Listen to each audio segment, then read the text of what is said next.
So this is my reading, commentary, and reflection on the Platonic dialogue, The Statesman. We just finished with part 10, the last episode. And so I wish to just get right into this now.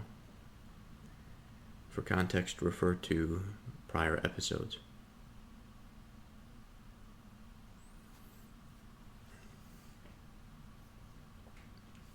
So we are now moving on to look at both the king priests by lot and their subordinates.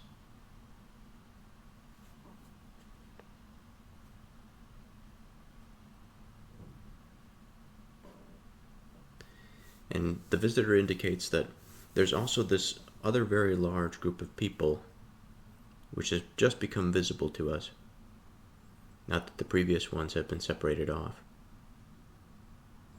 He calls them odd people.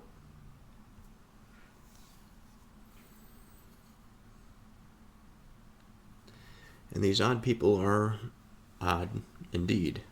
He says that they resemble lions, centaurs, other such things. Many resemble satyrs, and those animals that are weak but versatile. And they quickly exchange their shapes and capacity for action for each other's. And yet now, he says he thinks he's identified these men in question. But in this thoughtful landscape that we're being exposed to by the visitor, what can we consider given this? Now, he's mentioned a few mythological creatures. The lion is easy enough for us to understand. A ferocious animal, a strong animal, a dominant animal, a centaur, which is that human, half human, half bull type creature.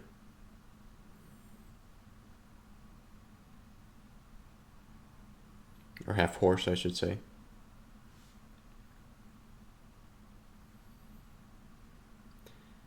They're often characterized as wild and savage,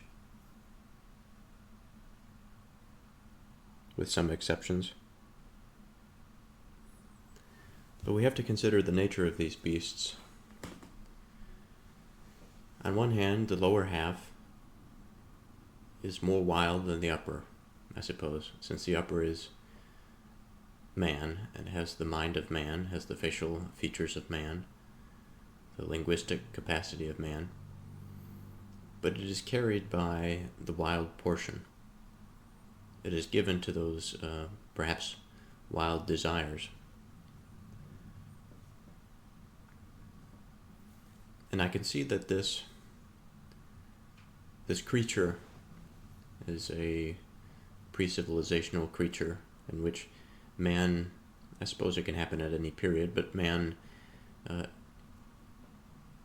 as he is slowly exiting this stage of animalistic ontology and moving more towards the civilized part of himself, there is this in-between. There is the integration of these opposites, the tension between the two.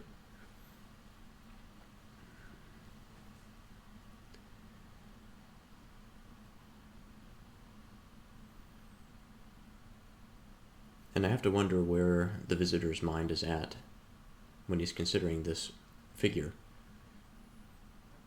Certainly when it comes to a leader, it comes to a king, whatever the case might be. The tension between the body and the spiritual domain is always at the top of mind. It may not be as dramatic as thinking about the height of man's mental acuity and then the lowest, most base animalistic instinct that he possesses. But all the same, this tension, I think, is the important This tension is the important point. surely something difficult to balance. Surely many, with the pride of a lion, would wish to surmount that experience, to transcend their bodies into something that is more. Who knows if this is a bad thing or not, but we surely can see how it is problematic for the prideful. While if they tug too much, they risk that separation between the mind and the body. They destroy themselves in the process.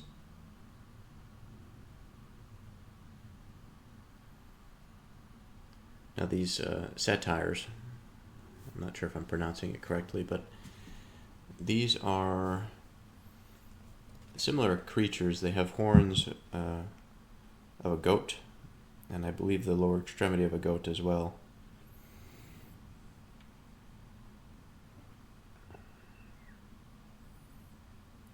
But much like the centaur, they are bound to that animalistic lower half, but they also have an expression of the lower on top of the higher. So in the head, where that intellect is, we see these horns of the animal protruding out from it. And so I have to wonder, perhaps this symbolizes that it is not so much that it's both the condition that they are inseparable from their animalistic bodies, but also that what is at the top of their attentive capacities or desires is also animalistic. It is base. It is for reproduction. It is for the satisfaction of nourishment and of domination, perhaps.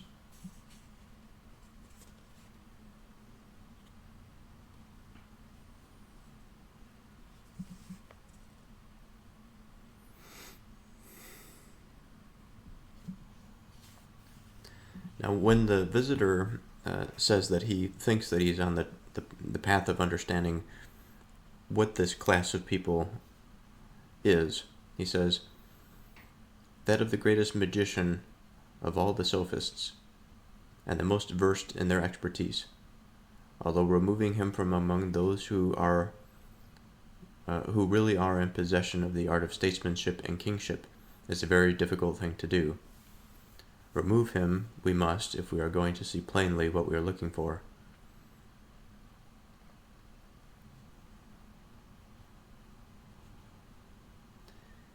He says, we recognize monarchy as one of the varieties of rule in cities.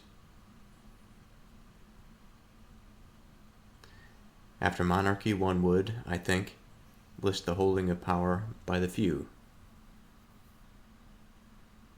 And this, by the few, we can call an oligarchy, an aristocracy. He says there's a third type of constitution, rule by the mass of the people called by the name of democracy. And these three, in a certain way, become five, giving birth from among them to other names in addition to themselves.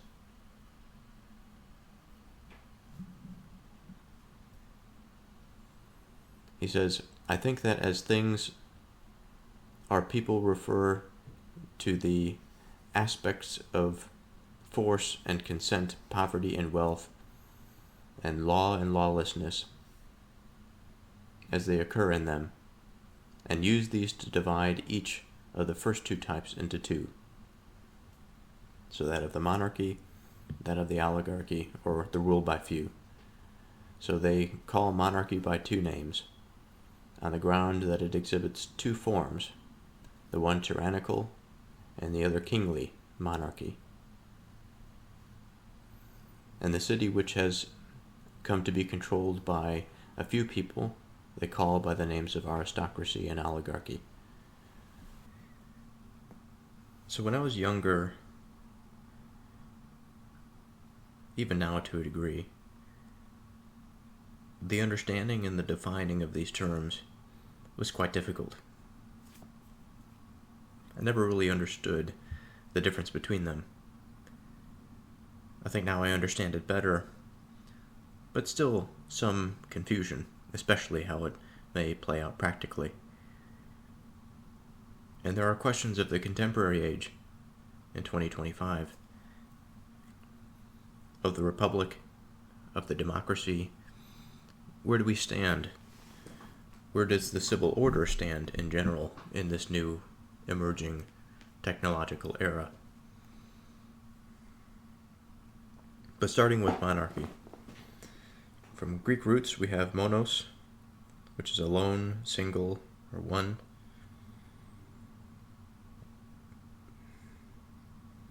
And the suffix arche, I'm not sure if that's pronounced correctly, but it means rule, beginning, authority, or principle. So it is the rule of one, or government by a singular person.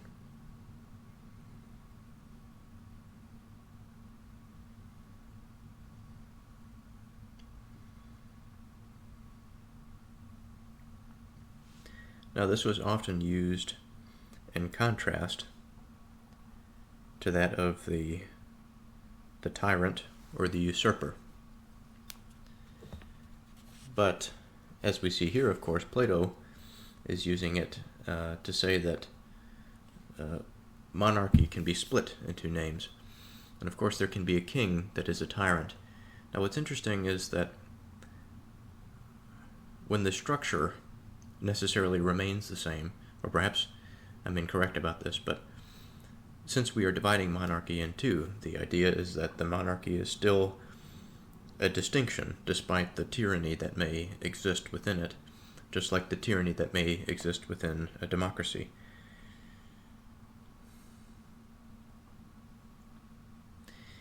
And he's separating this out, and he's saying that, on the other hand, outside of the tyranny, we have the king. As if, under the monarchy, the tyrant is not the king. And the implication is that under a good monarchy, we have a king, which occupies a particular position that satisfies that term of being a king. And at the same time, we have throughout history ideas and conceptions about tyrannies that are associated with kings. That a king may become a tyrant. He may have usurped the crown, but he absorbs and takes on the idea or the role of the king.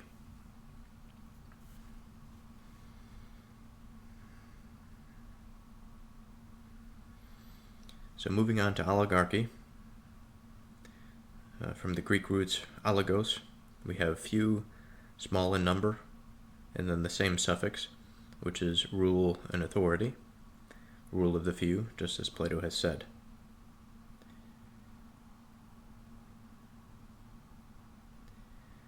So in this class of people we have something that is small, exclusive, perhaps wealthy noblemen that rule that society.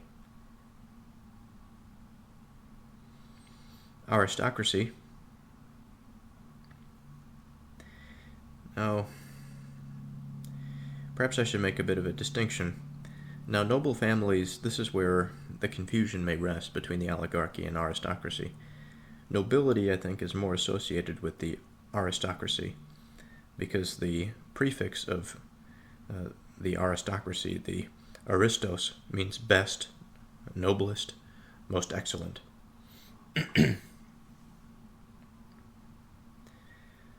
Meaning the rule of the best.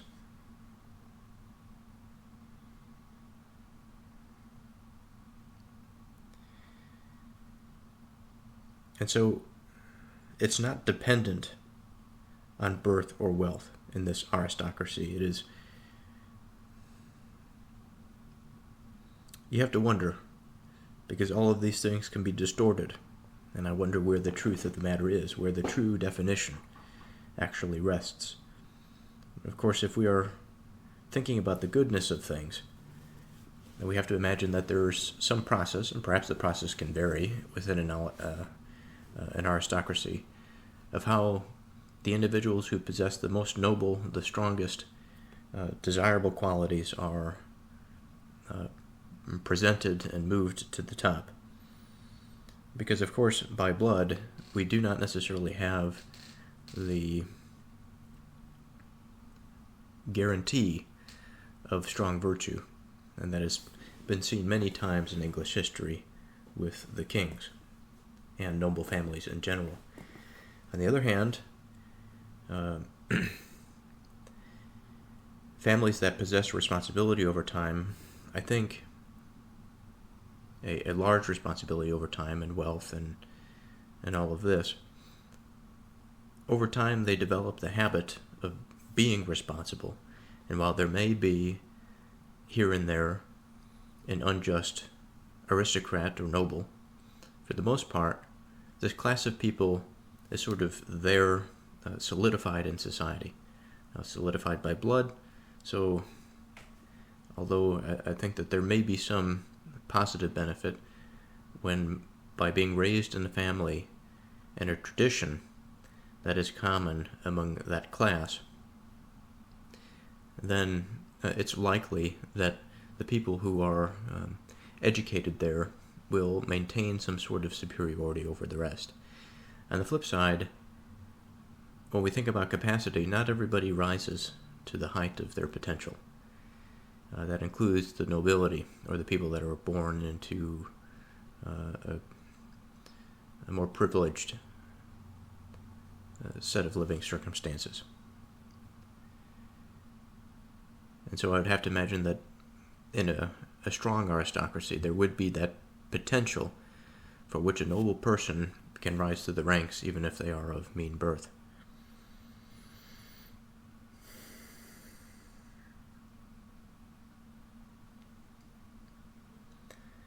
Now, in a democracy, this is the people or the populace, denoted by the prefix demos, and kratos, which is power, strength, and rule.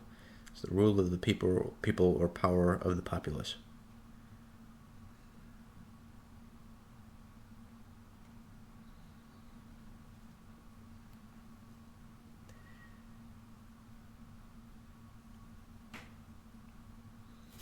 The visitor continues.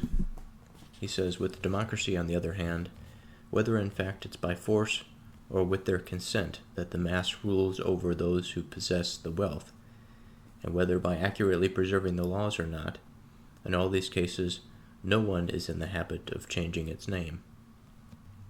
So herein lies, I think, an interesting distinction, one in which I raised a moment ago, which I was uncertain about, but I'm more certain now. Now, he mentioned this, no one is in the habit of changing the name for the democracy, as opposed to the others that we had mentioned, particularly of the monarchy, which we have the word for potential tyranny, and then the kingship. And then of the class of the rule by few, we have aristocracy and oligarchy, two separate things, distinct by the quality of the ruler, essentially. And even in the former case, it's distinct by the quality of the ruler. The king is meant to be this symbol of strong moral virtue, and is a wise weaver, so to speak. The tyrant is somebody that is self-absorbed. Their principles are variable depending on their self-interest.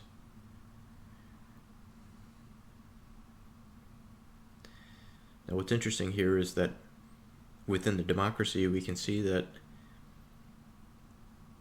it can go many ways. The people can gain power by force over those who hold cultural power, economic power, political power, whatever it happens to be. and by their numbers, they take this for themselves, that they can direct this small apparatus that is the civil authority, or the ecclesiastical authority, whatever it happens to be. And by the general spirit of the collective, it is sort of pushed.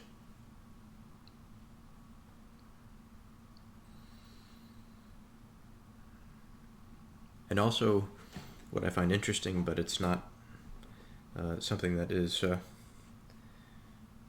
difficult to understand, is that within this democracy, there's no guarantee that the laws are going to be maintained. There's no guarantee that a strong institution will exist. And I say that, I think, mostly in light of the contemporary experience, the American experience, as our empire begins to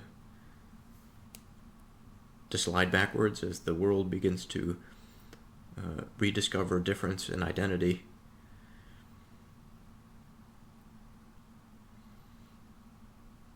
What is seen, and I know that there's a bunch of factors that get in the way of this exact parallel, but as far as we can contribute our society to any form of democracy,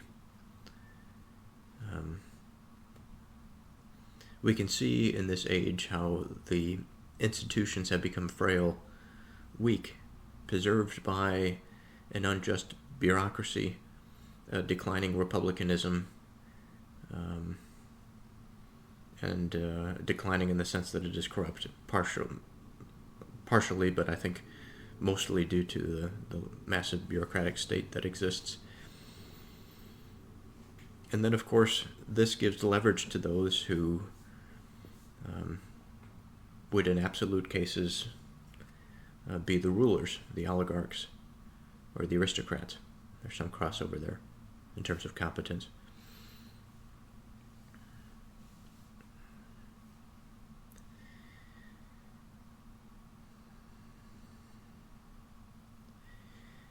Now, unlike the others that Plato has mentioned, he takes time to make the distinction. Now, in a democracy, it's interesting that he doesn't make this distinction, and I have to wonder if this is because of the pagan influence, or if this is because of some other reason or influence. And here I can't help but to think about Christ. I can't help but to think about the unifying ontological teaching that provides, and what it does when that seed is placed within the collective, the government that is a democracy. And of course, the seed is spread over the entire substrate. Every individual gets a hint of this seed. And perhaps not the whole, but most of the landscape is then covered within this milieu, within this ontological experience. And in that way, there is care enough to preserve the laws and build long-lasting, solid institutions. But it is not as though the seed is forced. The seed has to be a natural thing. And so, when we zoom out, away from the example of Christ, away from the example of the seed of Christ that is potentially planted into this democracy, we could think of any number of seeds. We could think of any number of parasites, weeds, if we want to continue with that analogy of the plant. So it's quite variable. Now, I will say that we can't draw a strong parallel between this and our experience now in the United States because, of course, we live in a structurally Republican a structural republic with democratic elements.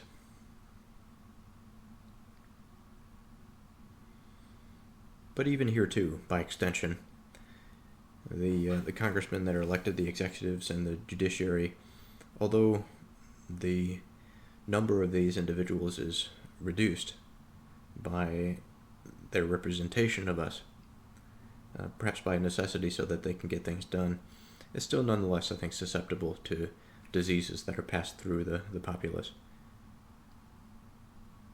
And of course, as we find now, they themselves can have their own particular type of diseases, of entrenching themselves in a bureaucratic state, corporate favoritism, state favoritism, all of this sort of thing.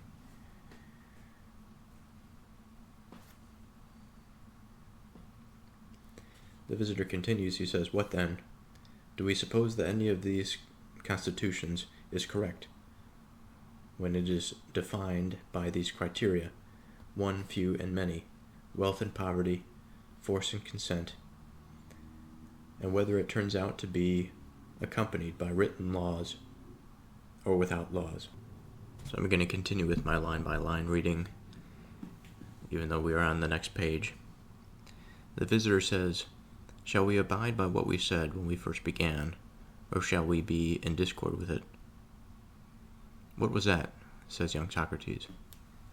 "We said, I think, that kingly rule was one of the sorts of expert knowledge." "Yes, and not just one of them all. But we chose out from the rest particularly one that was concerned, in a sense, with making judgments and controlling."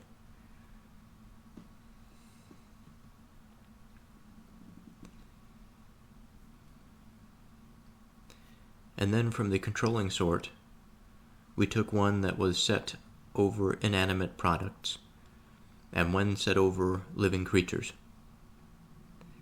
And it's by splitting things up in just this way that we have been progressing all the time to the point where we are now.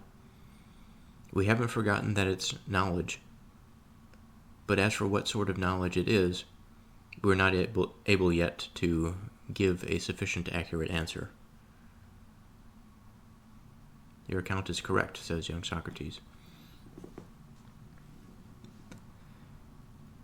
"Then do we see just this very point, that the criterion in the things in question must not be few, nor many, nor consent, nor the lack of it, nor poverty, nor wealth, but some sort of knowledge, if indeed we are going to be consistent with what we said before?" So here I want to pause. And this is sort of getting to the heart of understanding this definition of what the king is, what he's responsible for. I think part of the point that the visitor is trying to make when he's mentioning this wealth and poverty, consent or lack of consent, it's almost as if these things are arbitrary. They don't, without any ground, without the sort of the concept of due measure, they don't really have a strong grounding. There's nowhere we can stand without getting lost in this potential relativism. Now, we sort of had a grounding when we were coming down the pipe, so to speak, making our divisions, but it was still a loose grounding. We didn't really come down to anything. All we really had was just sort of a direction that we were moving in. Again, the controlling sort was one of our divisions that we took.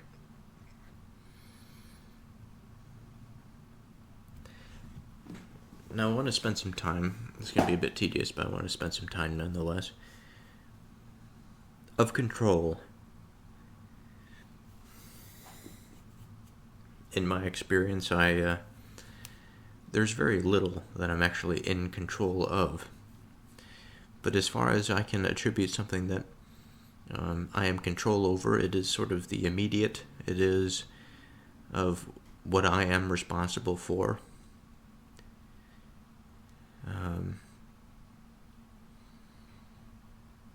What happens to me is largely out of my control. I can influence it.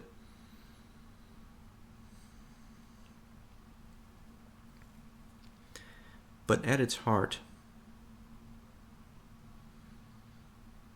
This control has to do with decision-making and judgments. And there's a certain knowledge and expertise that is associated with that.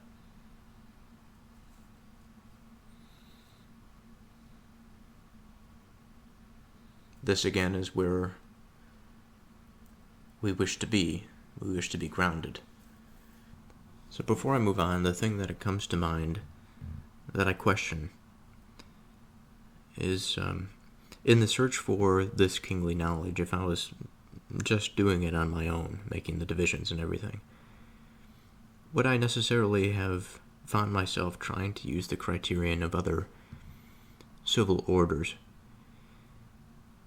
in order to come to understand that type of knowledge, understanding?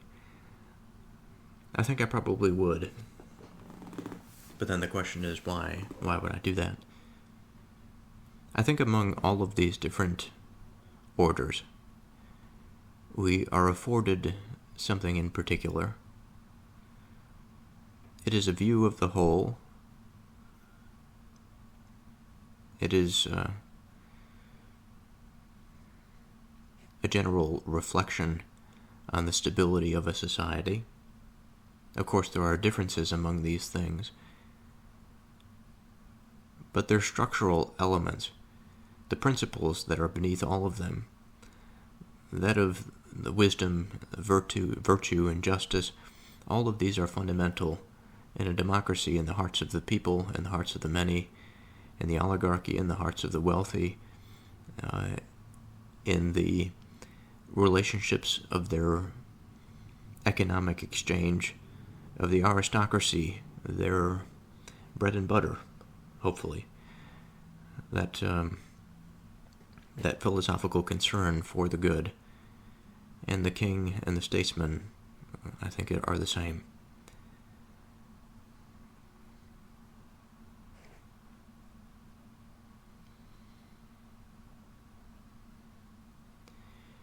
The visitor says, necessarily then, we must now consider in which, if any, of these types of rule expert knowledge about ruling human beings turns out to occur. Practically the most difficult and the most important thing of which to acquire knowledge. For we must catch sight of it in order to consider which people we must remove from the wise king's company, who pretend to possess the art of statesmanship, and persuade many people that they do, but in fact they do not have it at all. So there's another thing that comes to mind here, and this has to do with the commonality of, or the unifying bit of knowledge, which I think involves all the categories that I've just mentioned. But also the position is important. This is the ground. This is the place where it shall occur in any given particular order. Since we're talking about the king here now, we're talking about the king's position, or the statesman's position. And it's much like, I think, an analogy between a vase that holds water and then the experience of water that is not within the vase. There are plenty of things that happen with water, plenty of interactions with water, plenty of bodies of water that have nothing to do with being encapsulated in a vase. But when it's encapsulated in a vase, it can be stored, it can be used for particular purposes, it can be directed, controlled to a degree.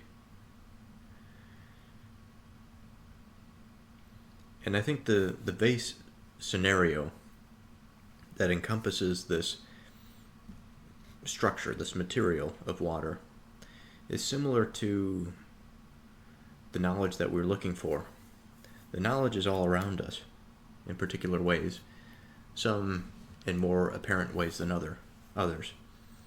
In human affairs, it's easier to identify because this is our concern, obviously, but there are other ways in which we can identify goodness and beauty in the world. Surely there are many. Making a parallel to that of the king or the righteous king is difficult, but possible. And so in this way, within this vase, we encapsulate that information that is a prerequisite for the king to utilize. Now, the position of the king is this vase that holds the information. Everywhere else, there is no vase. There may be water, there may be knowledge, but it is not held in a concentrated area for a particular purpose. Just like somebody that is associated with the weaver, but is not involved in the interweaving process, but does something other, but closely enough related. We cannot call these people weavers. Young Socrates says, yes, we must indeed do this, as our argument has already told us. Well, does it seem that a mass of people in the city are capable of acquiring this expertise? Young Socrates says, how could they? So here I want to pause for a moment and go back to that analogy.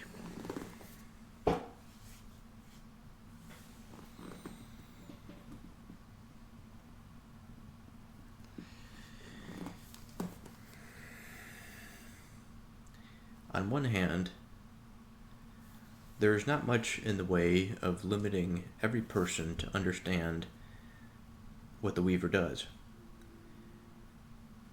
But it doesn't mean they do what the weaver does. I think there are natural economic constraints on this experience. If everyone was a weaver, multiple things I think would be the conclusion of that. One would be the lack of material to go around to satisfy everybody's production. Another would be a lack of demand for the products. One can say that, well, if everyone was a weaver, they can just produce their own products.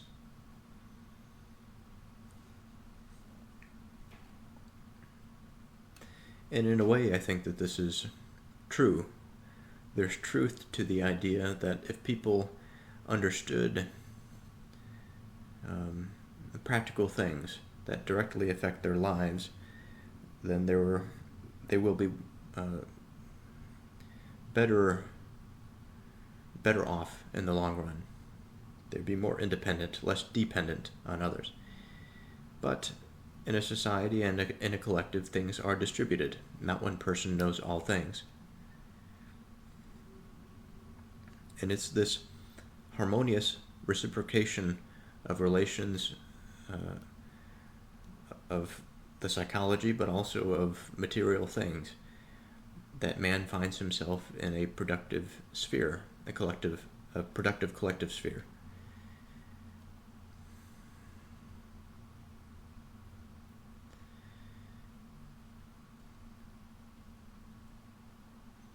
And so necessarily what happens then is that despite the understanding of what the weaver does, the lack of practical knowledge would be dispersed among many, but only the few weavers that exist within the society would actually hold and possess the true knowledge or understanding of weavership.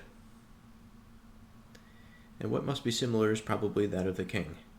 The king is relegated to one position, and that's by virtue of the nature of that order, that civil order, that the king is singular.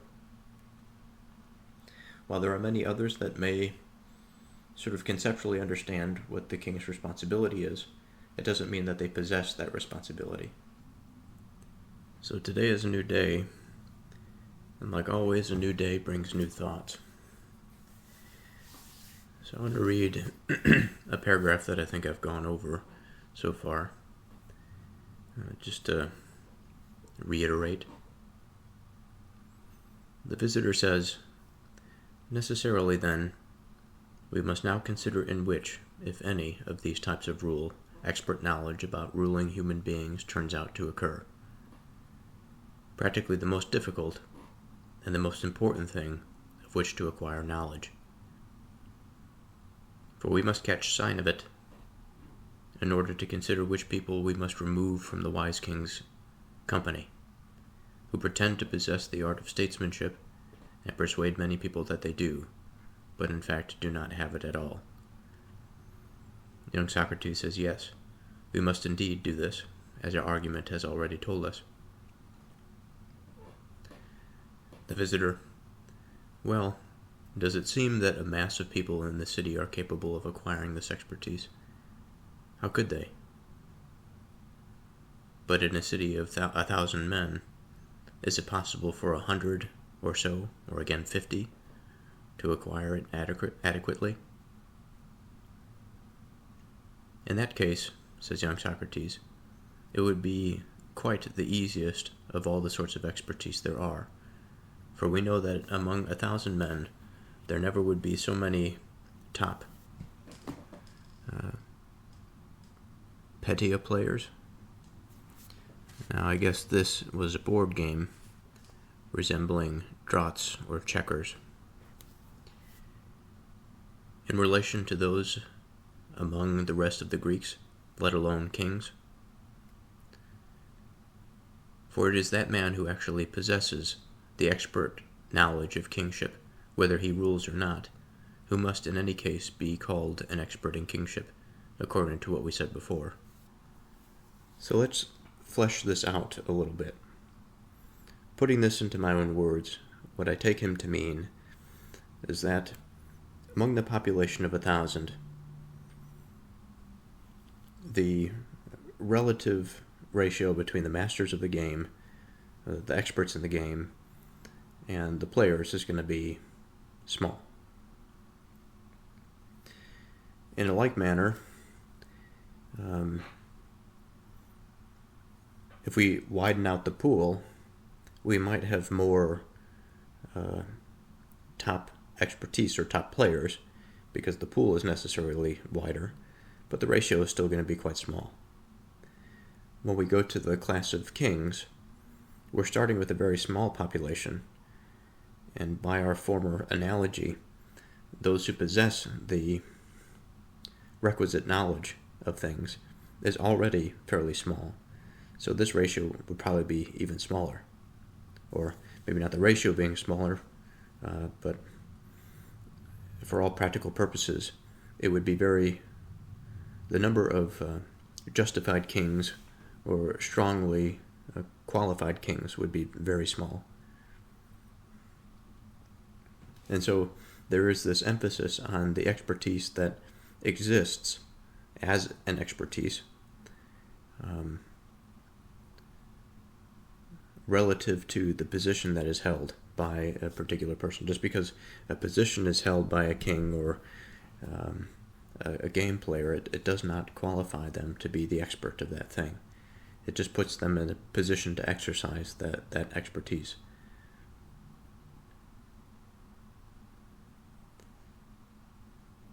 The visitor says, "You've remembered well. As a consequence of this, I think we must look for the correct rule in relation to some one person, or two, or altogether few, when it is correct." And "is" here is in italics.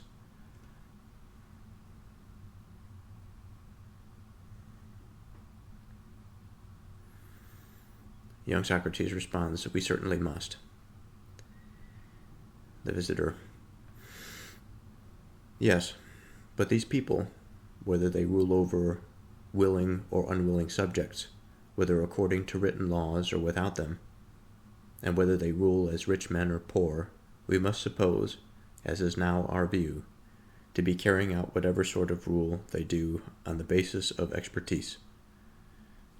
Doctors provide the clearest parallel. We believe in them whether they cure us with our consent or without. By cutting or burning, applying some other painful treatment, and whether they do so according to written rules or apart from written rules, and whether as poor men or rich. In all these cases we are no less inclined at all to say they are doctors.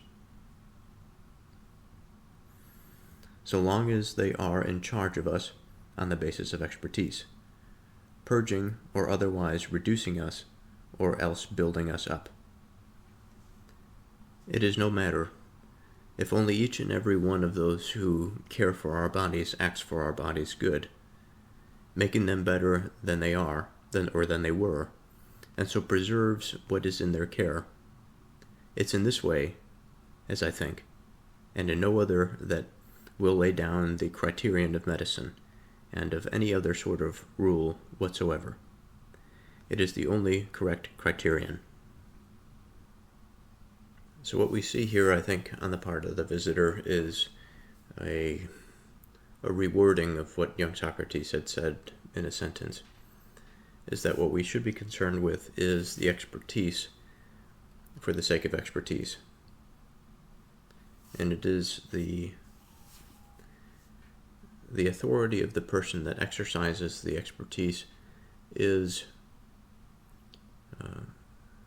cemented by their capacity to do good. The desire is in there as well. But I think that, so there's two things that come to mind. There's the one in which we have a person that is nominally representing a particular responsibility. This could be the doctor or the king. Nominally meaning sort of in name only. That doesn't imply an expertise. And then there's the other, in which we have the expertise is closely wed to the name or the responsibility. Now, it's possible in our society that we can have another situation in which a person that has the expertise but does not possess the authority. It'd be quite a strange thing to have a person that is not a doctor possess the expertise of one, but nonetheless.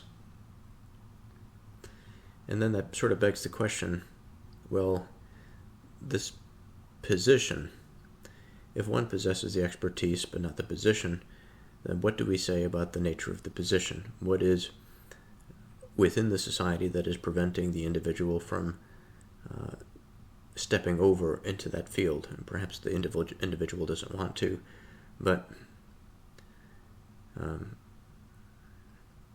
all the same,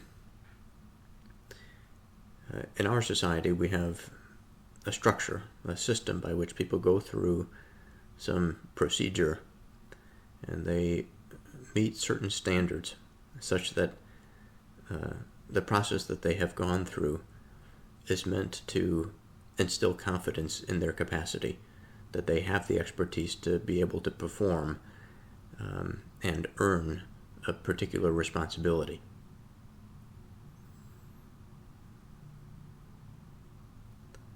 Now, young Socrates says, yes, just so.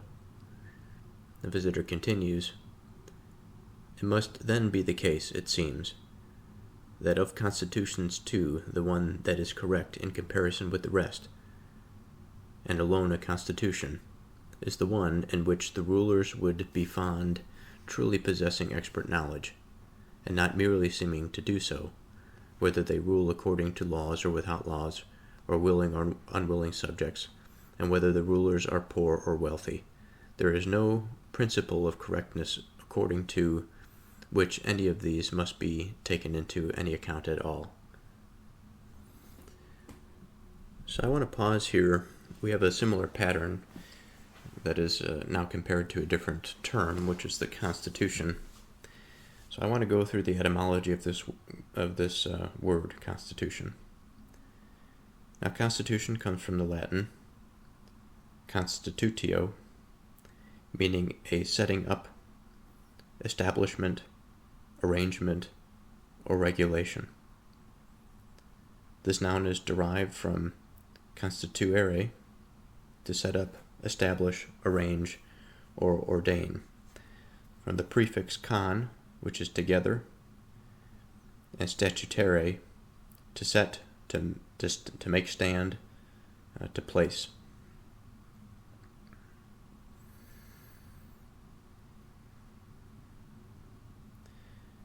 From status, we have standing and condition.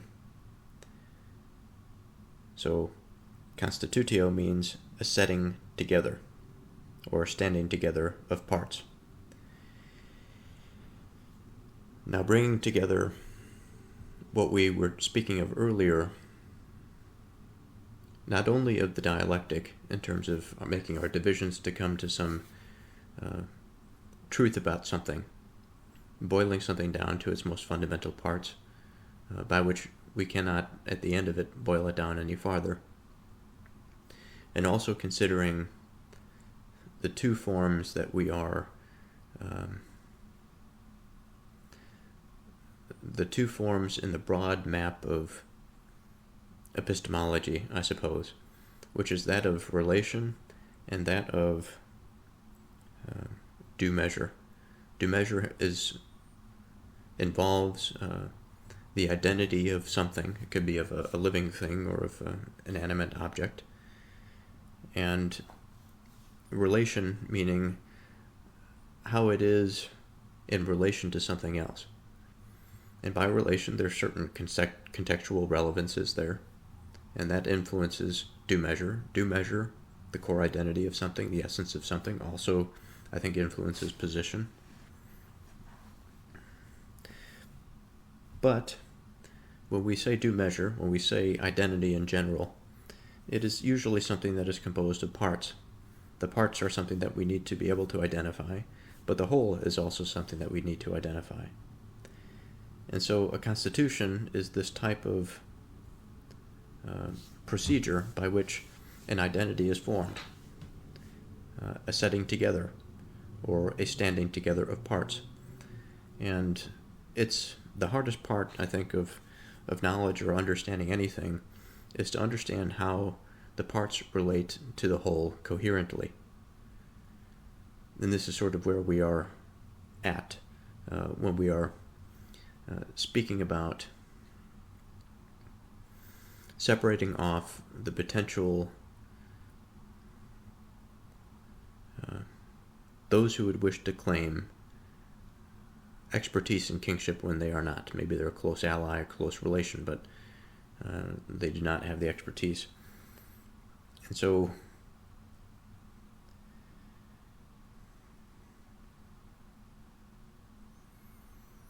I want to continue a little bit with this etymology. So in classical Latin, constitutio had several senses. Physical, the arrangement or structure of a body, its health, temperament, or makeup, bodily constitution. Legal or political, an ordinance or established law. The decrees of the emperor were constitutiones principum, and in general, the composition or internal order of anything.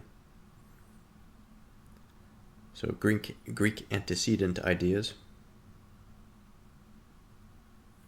We have a parallel of the Greek politeia, meaning both constitution and citizenship, the way of life of a city.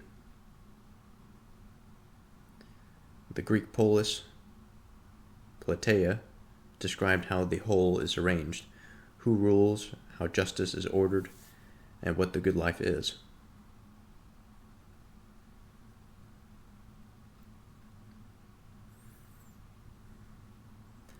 In medieval and modern development, in medieval Latin, constitutio came to refer to ecclesiastical ordinances or church constitutions, showing its moral and spiritual dimension.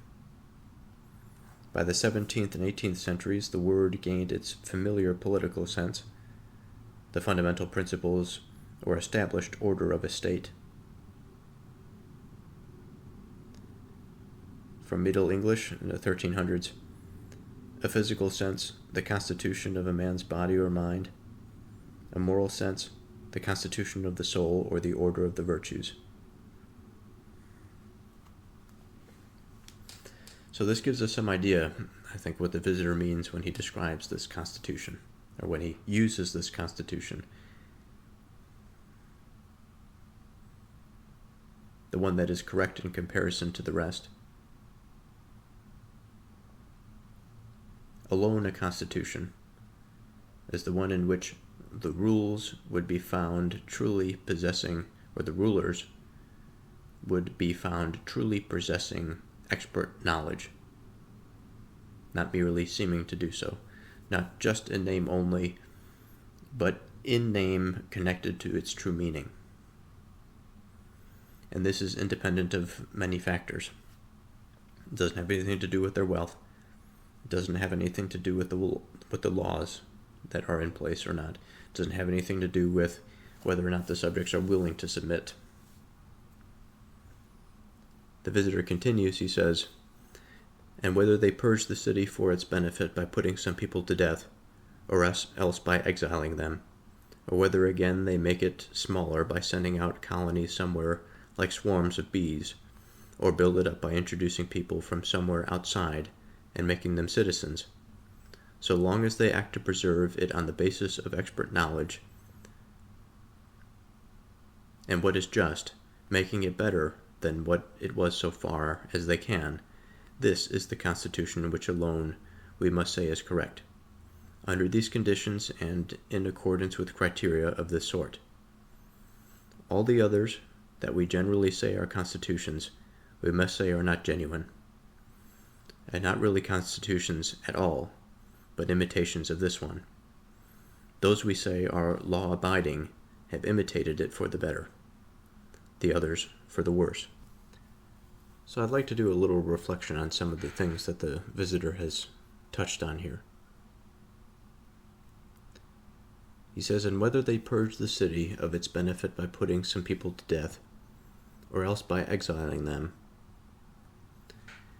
So stopping here, this brings up so many thoughts about my experience in the Western world, in a Western culture, in a declining empire, in a nominally Republican form of government. And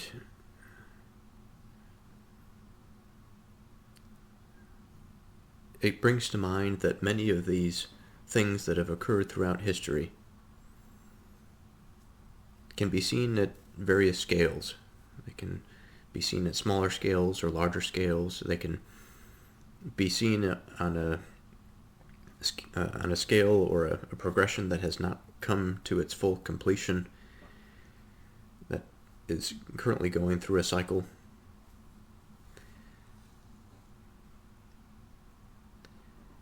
And in the United States, in 2025, it happens that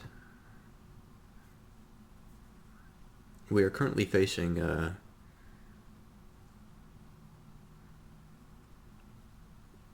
exodus, a forced exodus of a population that was welcomed in without any control or observation or understanding really of who actually came in. And on the small scale, when we consider our own homes, we wouldn't necessarily offer up our homes to people that we didn't at least become familiar with, understand their character, understand if they even spoke the same language as us. Now, if we understood certain contexts about a particular hardship that they were going through, perhaps we can assist to a certain point. But so far as to maintain them in perpetuity, we would have to have certain standards. We would have to say that, well, you have to be able to flow into this community. There needs to be a shared language. There needs to be a shared belief. Now, aside from whether or not the people that have come into this country share the same belief, the risk is still all the same there. And when we are considering a constitution, when we are considering something that unites parts together, if we are to suddenly introduce different parts into the identity, it is not the case necessarily that the identity won't hold because of the introduction of new parts. But if there's a conflict and of conflict, I don't necessarily mean direct conflict. I could mean, or perhaps conflict isn't the correct word, but conflict and also a failure of integration of the part in the whole. Then the Constitution is not strong enough to hold that part, because it's already a part of the whole, but the Constitution doesn't include it. The Constitution has not transformed it, or the Constitution is not strong enough to maintain itself against a foreign part that is potentially disrupting, not participating in, the proper whole or unification of the polity.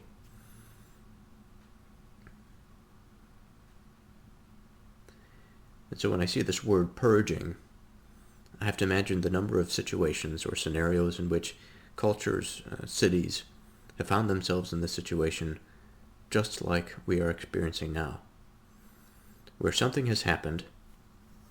The goodness of it is difficult to determine. Of course, we're speaking of like this philosophical form, as it were, of the expert in statesmanship or kingship. So they have prudence, the wisdom, and the foresight to see what the correct course of action is here. And we can imagine that a purge would be undertaken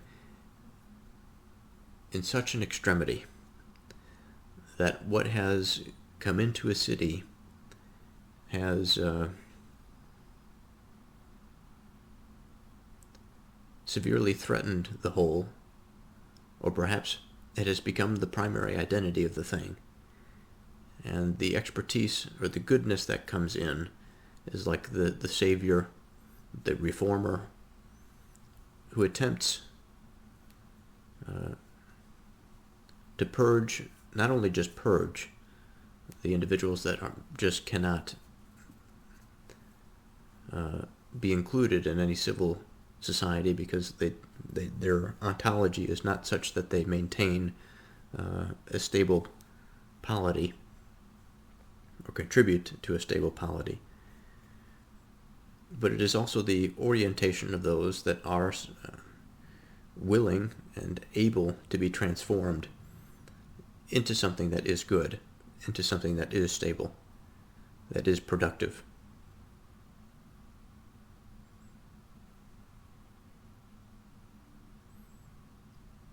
And whether they purge the city for its benefit by putting some people to death, or else by exiling them. These are the thorns to the side. These are those that are letting the city bleed. It could be economically, it could be morally, spiritually. There are many dimensions by which an adverse pathogen or agent can disrupt the whole that we are speaking of. It makes the dialectic much more difficult to understand, it makes the dialectical method much more difficult to go through. And I think that if this is made more difficult, then common sense is more difficult, because the uniting element, the Constitution, is not something that is strongly adhered to by the parts.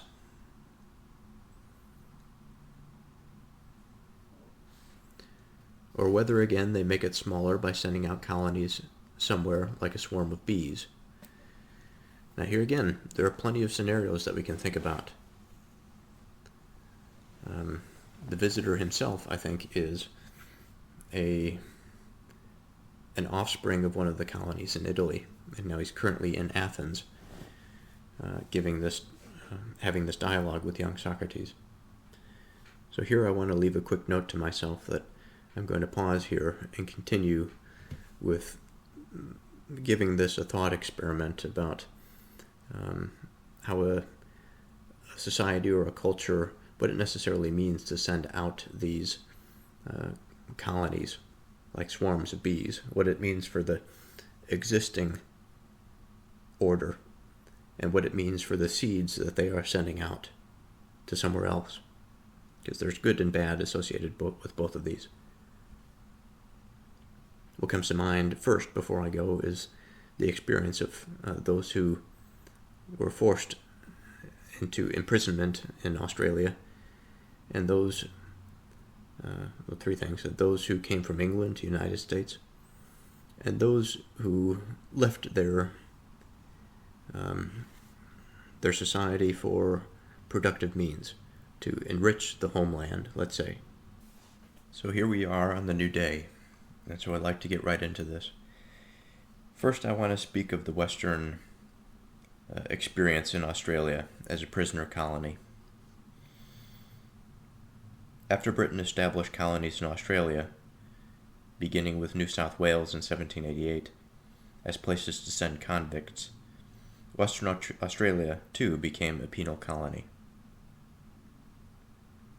The Swan River Colony, founded in 1829, was originally intended as a free settlement, but due to labor scarcity and economic pressures, it agreed in 1850 to accept convicts transported from Britain. Between 1850 and 1868, some 9,700 plus convicts were transported there. The convicts themselves, and later their descendants, contributed labor, settlement, infrastructure, in effect spreading the seed of the British-style society in that distant territory.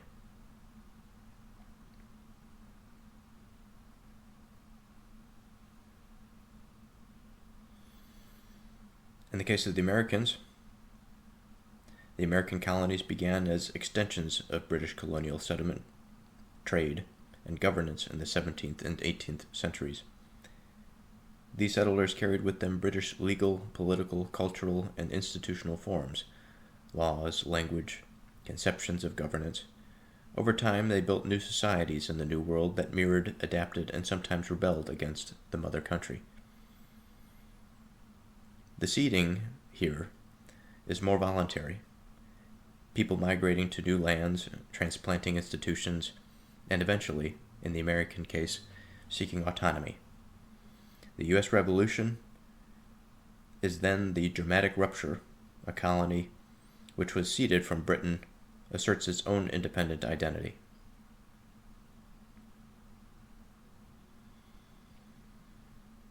Now, Greek colonial seeding, Magna Graecia in Italy, beginning around the 8th century BCE, Greeks, especially from Euboea, Chalkis, and other city-states, began establishing colonies in southern Italy and Sicily, a region later called Great Greece. Some of the earliest settlements included Pithecusae on the island of Ischia, and Cumae on the mainland. Over time, Greek language, art, religion, political and philosophical traditions were transplanted there, sometimes mixing with indigenous Italic peoples. Philosophers, mathematicians, and poets from those colonies, Pythagoras and Croton, Parmenides and Elea, significantly shaped the intellectual life of both Italy and the Greek world.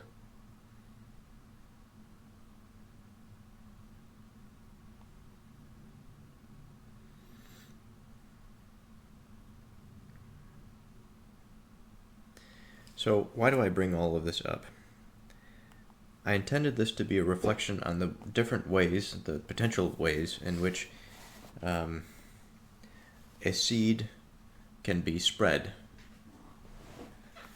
And they are not all in that object of maintaining the mother civilization.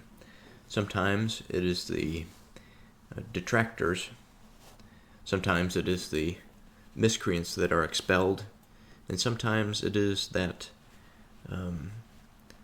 the center point, the polis, for which people emanate and move out from to settle foreign territory. Now there's a broader point here which we are getting to. I have yet to know exactly what that is. But all the same,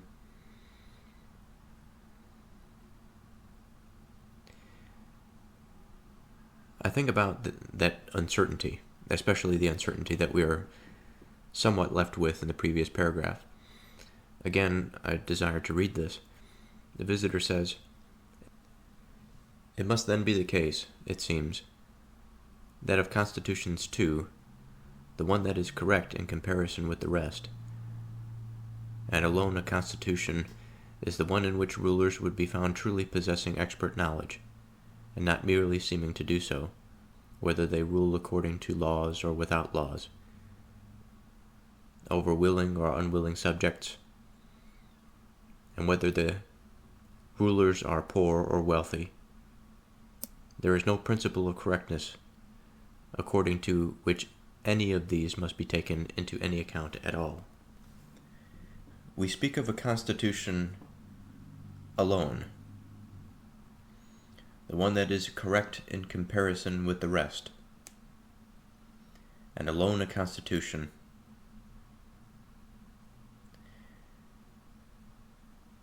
which the rulers would be found truly possessing expert knowledge.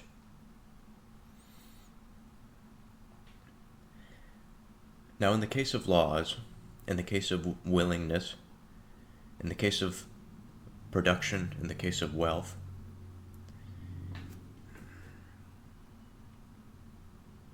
I think that these are the end results of things.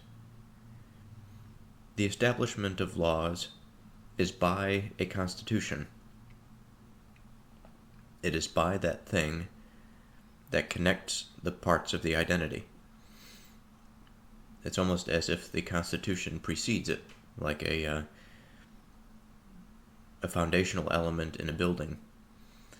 The building itself, or the rooms, or the purpose of the rooms, comes secondary to that of the foundational building blocks.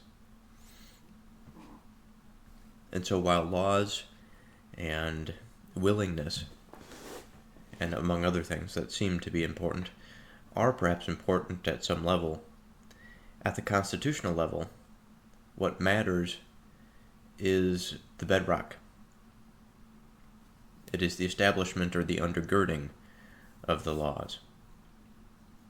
At least this is what I suppose him to mean. And so we go into this thought experiment of whether they purge the city for its benefit by putting some people to death, or else by exiling them, or whether again they make it smaller by sending out colonies somewhere like swarms of bees, or build it up by introducing people from somewhere outside and making them citizens. So long as they act to preserve it on the basis of expert knowledge and what is just, making it better than it was so far as they can, this is the Constitution which alone we must say is correct.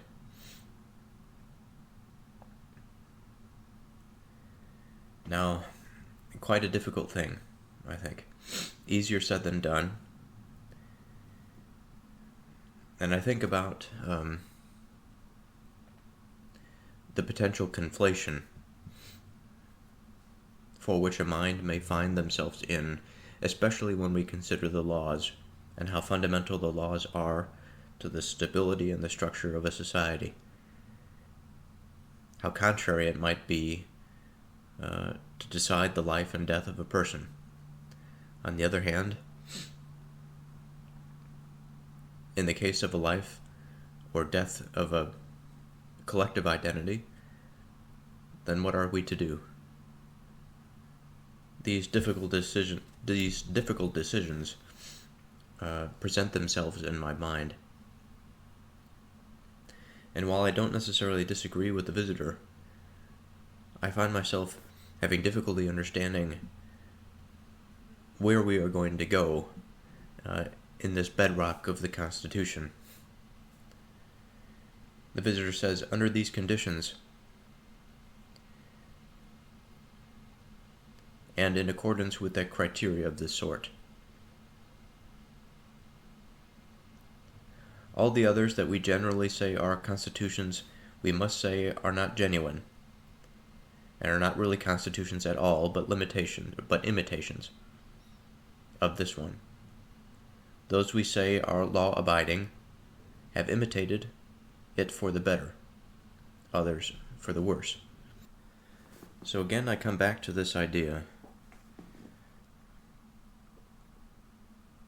An idea that is in my mind a self-reflection about my very conceptions, about what I value in a society, in my participation in a society.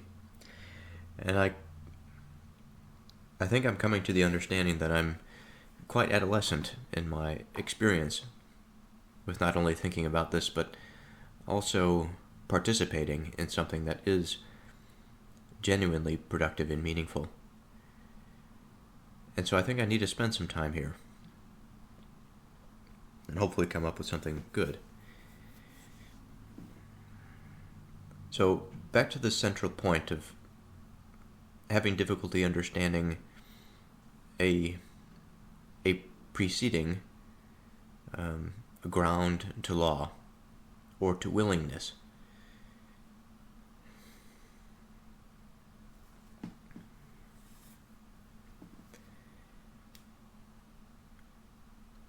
So we start with a society, we start with a civilization. I ask the question, what is it? It's a collection of people. But of course it's not just that. It's a collection of people and a collection of individual identities. It's a collection that must cohere, that must not be destructive to itself, otherwise it won't last. So there has to be an element of stability to it. In our societies, we can identify many forms of this stability, culturally, but also individually. There's something important here. But before we get down to the farther bedrock, when we take the laws, this is something that currently provides us with a scaffolding, a degree of stability.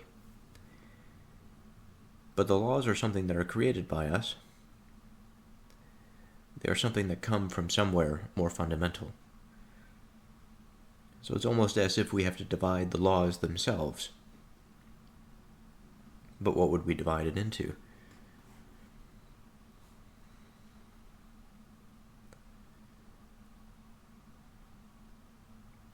What we are after is a ground. I want to say an ontological ground. A way of orientation and relating.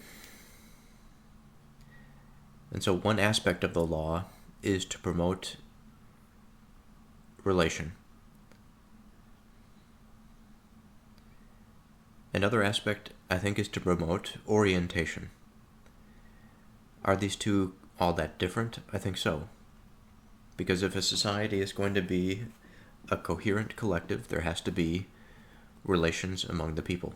They can't just sort of be these separate entities that exist within mutual institutions and corporations and families without talking to each other and sharing their wants, needs, desires, their thoughts.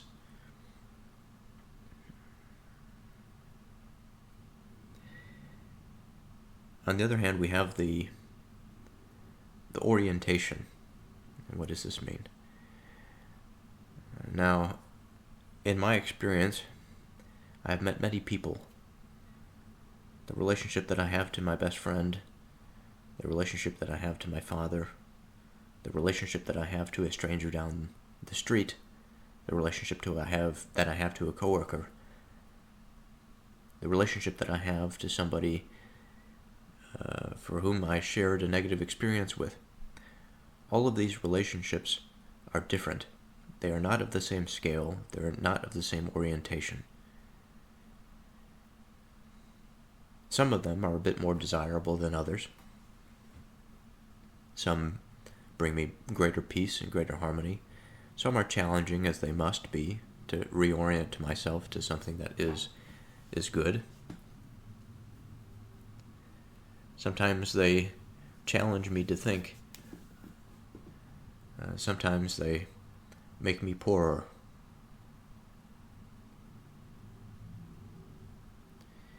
And so it would not be a productive thing to imagine a series of laws that promoted a series of relations that were stagnant, that did not lead to harmony, but rather led to a type of tyranny and an oppression of mind, a devaluing of the soul, of the body, of the human being. What we would want is the opposite. And so it seems that although the thread is sort of like the cloth of that society, I suppose we can also say that it's like the threads that the weaver puts together. What still is appropriate is the way in which these threads are put together, the way in which the expert weaves them together.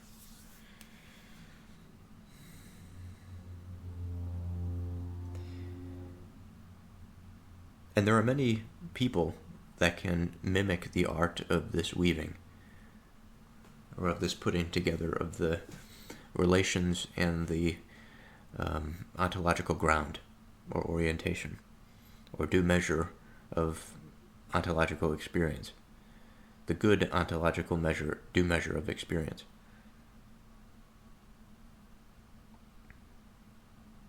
If that makes sense.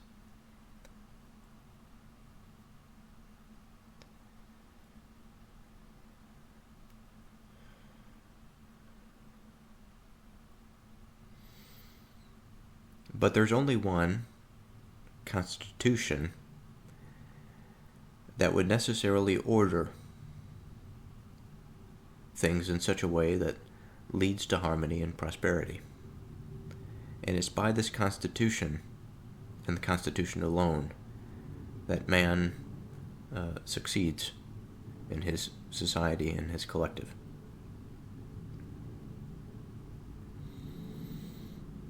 Now we can ask the question, is there more than one type of goodness? Perhaps there are, perhaps, I don't know. That would lead to the question, is there more than one type of constitution? And the answer to that, I don't really know. What would that mean? We've discussed earlier that there are different forms of collective experience. And I have to wonder if it is possible to derive all of them from one single constitution. This I don't know the answer to. So I'm going to read this paragraph again by the visitor. I think it's an important one. And whether they purge the city for its benefit by putting some people to death, or by exiling them. And so here we have to think about the potential for a new society, or the desire for a new society to come about. There has to be a profound change. And those that would be so contrary to goodness that they cannot exist within the fabric, because their very existence in the fabric would cause a destruction of it. It would be entirely reasonable to remove them from it. And as bad as we may consider death, and perhaps exile, it is necessary for the maintenance of a good order. At least it can be. Whether again they make it smaller by sending out colonies somewhere like swarms of bees. Now it's interesting that he says make it smaller, indicating that the size perhaps was contributing to some disharmony, some contention. And so this is where the thought of Australia came in. Well, if you wanted to make a society smaller, get rid of the poor threads, get rid of those that would seek to disturb the ontological ground, and send them somewhere else. Or we can think about a polity in terms of a managed collective, that once it reaches a certain size, then the size itself plays against the coherence of the whole. And to maintain this sort of foundational constitution, the seeds are spread to other areas.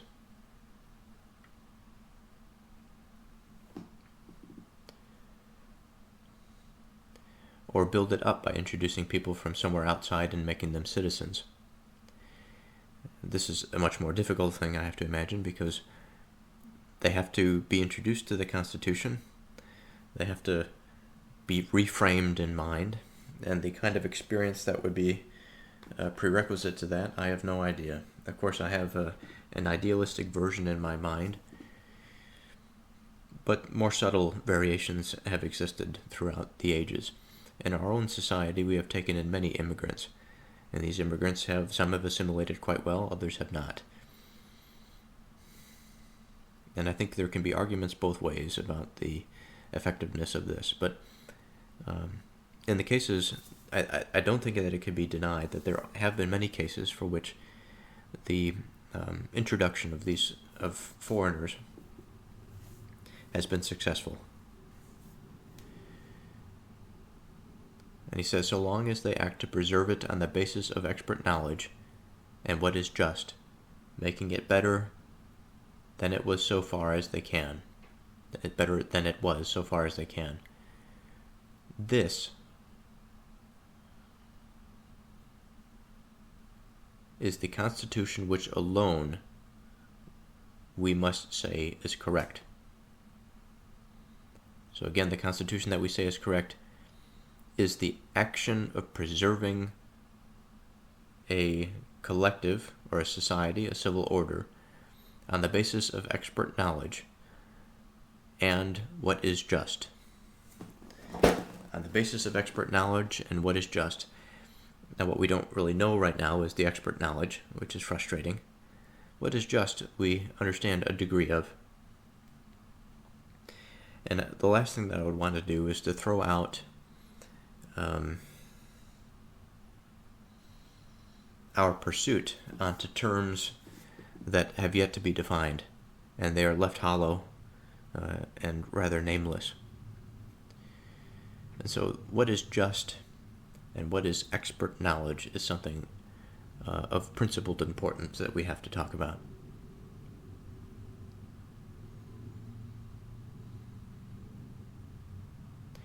Under these conditions, he says, and in accordance with criteria of this sort.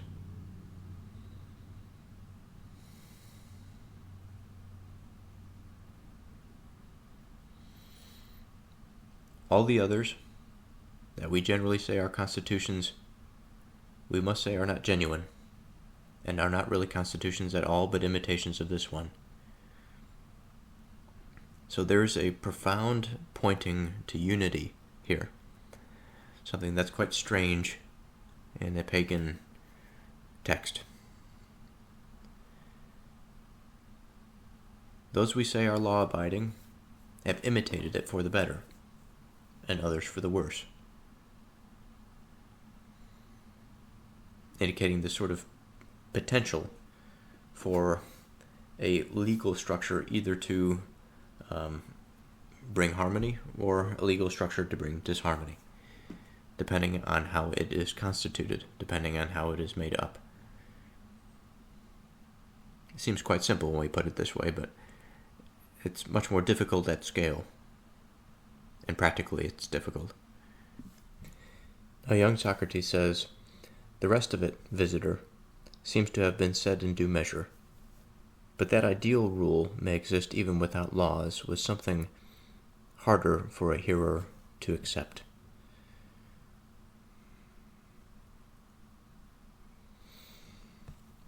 Now, young Socrates is putting his finger on, I think, what we were concerned with.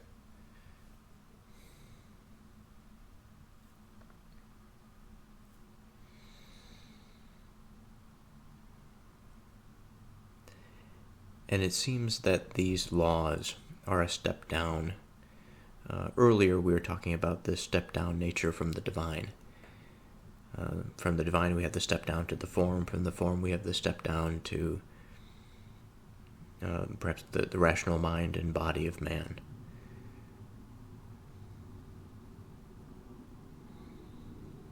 That we ourselves are not the form of the human being, we participate in it. And the divine, of course, is something that had created the form of the human being. Much like the form of the Constitution exists. The step down from it is either the living embodiment of the statesman, which would be potentially without written law, the living law, and then the written law, which would be the somewhat stable structure in absence of strong wisdom to serve as the guide rails to reason. So we're on the next page, and I'd like to just sort of continue as we've been reading, step by step. I know that in our traditional structure we've been doing 2 pages at a time, but I prefer, at the moment, to keep it line by line. It may be more difficult to follow this way, but it shall be this way. So the visitor responds to young Socrates, and he says,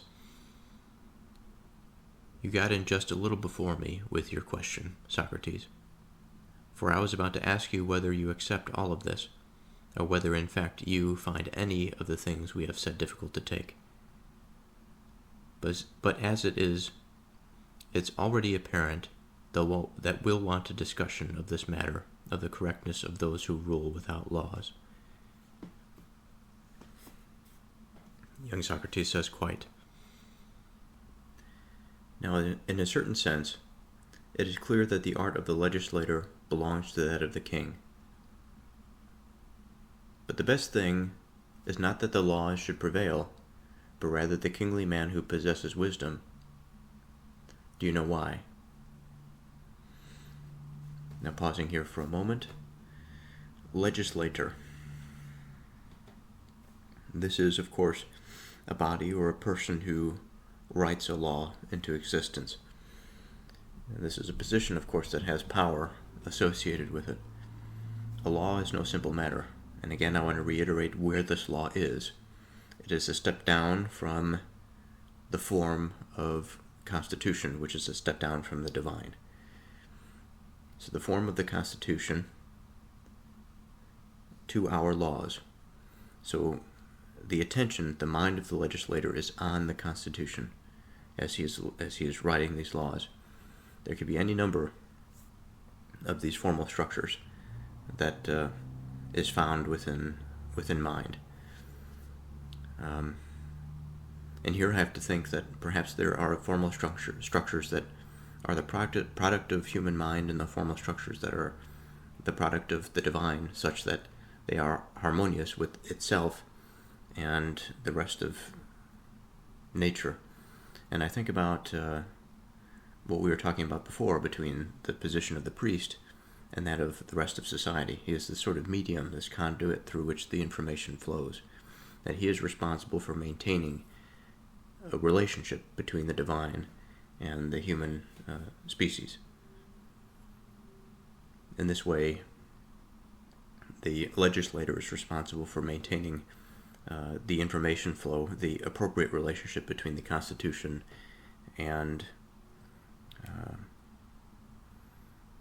the written law, that experience by which we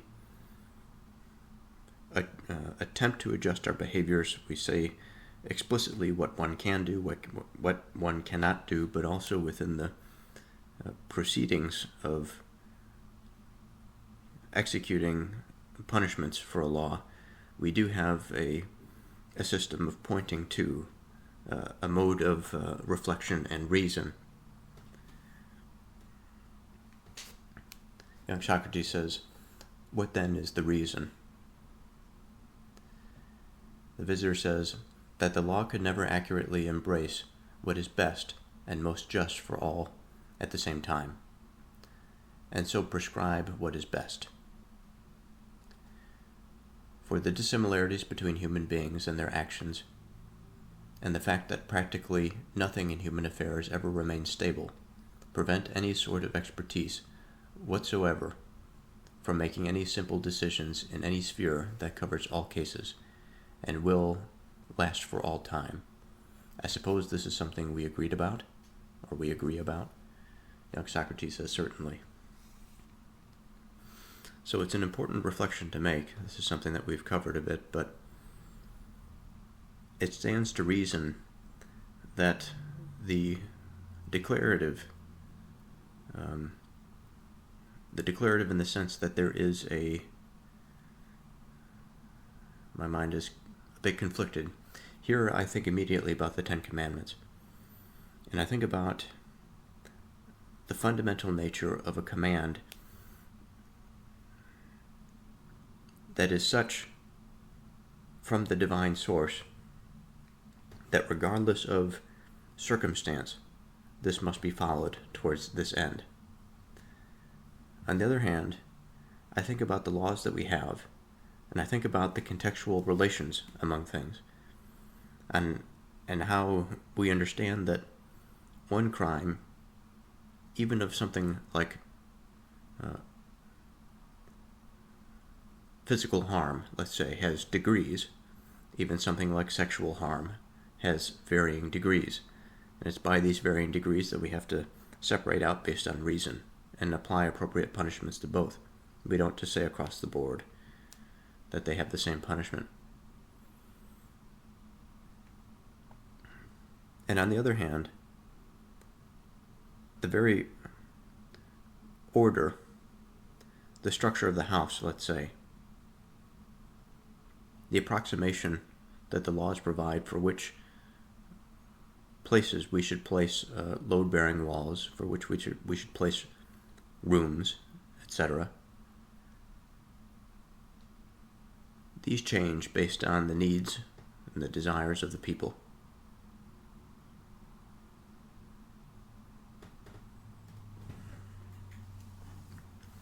The visitor says, but we see law bending itself more or less towards this very thing. It resembles some self-willed and ignorant person who allows no one to do anything contrary to what he orders, nor to ask any questions about it, not even if, after all, something new turns out for someone which is better, contrary to the prescription which he himself had laid down. So today is a new day, so I'm going to recalibrate my thoughts here. And I was thinking about going back to the previous paragraph before we dove into the one I just read. And the reason is I think that I need to understand a little bit better a couple of the prerequisites to the paragraph.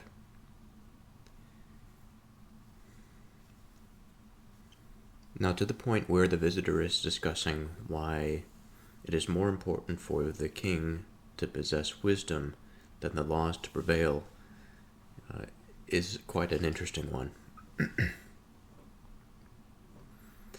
The reason he gives for this is that the laws never accurately embrace what is best and most just for all at the same time, and so prescribe what is best. So I think I rolled over this and I didn't give it enough thought. So why then is it the case that the law can never accurately embrace what is best and most just for all at the same time?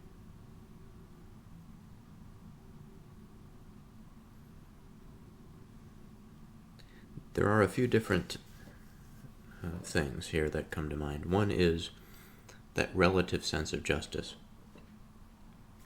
in which what is just for one may be at the expense of another. In the sense of C.S. Lewis's thought of men's actions, it can be seen that man follows what he believes to be good, even if what he is doing turns out to be wicked. But it is his belief and his perception.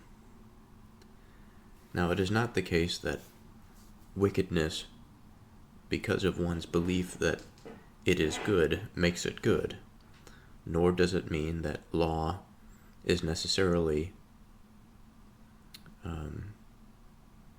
relative. But it does get us into some slippery territory for which the process of adjudicating a dispute will necessarily involve a type of procedure, a methodological approach at the bottom of which the ground, the due measure for justice, is at the center. And it may not always be clear.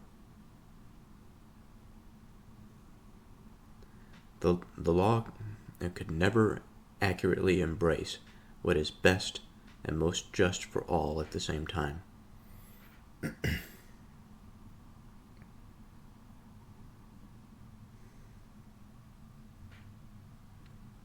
And so prescribe what is best. Now there's another sense in which I want to think about this, and that is the sense in which law has that due measure at the center of it, which is focused on what is just, what is good. And in the absolute sense, when we are thinking about goodness and true justice, I think of something that is universal. I think about foundational principles. And part of me thinks that, well, if only these universal principles were known, then the distribution of justice ought not to be something that is necessarily limited.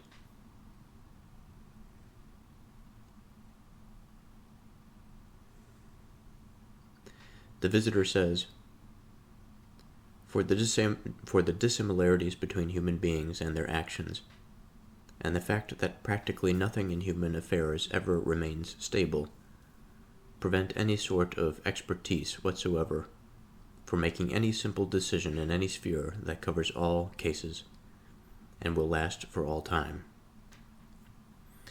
So we are given this argument of variability and transmorphing.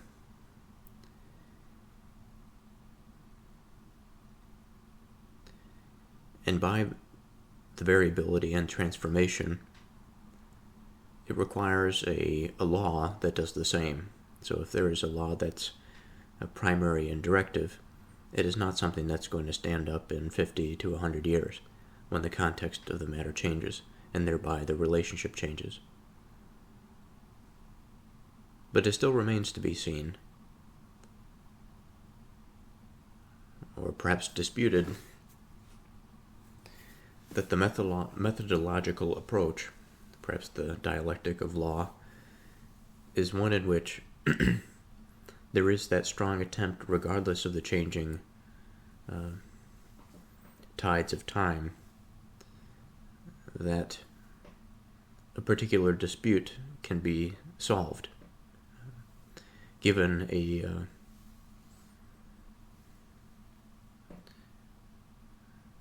faith or a belief in a particular way of approaching justice. And that is to say that what one is after is the truth. The various relations among things creates a contextual dependency for the expression of truth. And if we have a law that is ontologically rigid, it will fail to adapt to these ever-changing expressions. But then we come back to a ground of law, which is probably more of what the visitor was pointing to, a constitutional law that has within it the principles that would guide the methodological approach.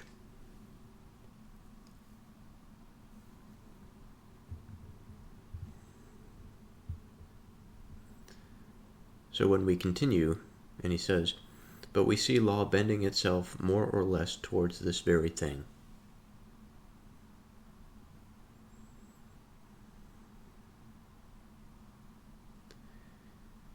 Towards the very thing I suppose him to mean, to cover all cases that will last for all time.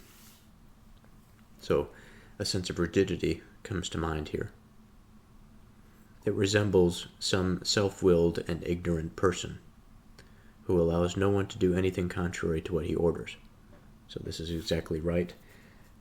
To do nothing, this is I'm reminded of the tyrant or the despot. These laws that are meant to stabilize, but they are oppressive in nature. They stabilize by the fact that they are oppressive, but they don't adequately allow for the dynamism of human experience.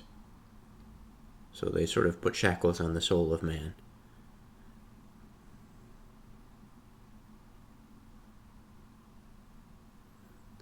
Nor to ask any questions about it, not even if, after all, something new turns out for someone which is better.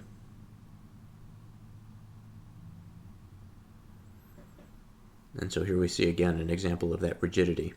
If something new spurts out of the natural dynamic process of related things, then it is not allowed. It is something that needs to adhere to the established law.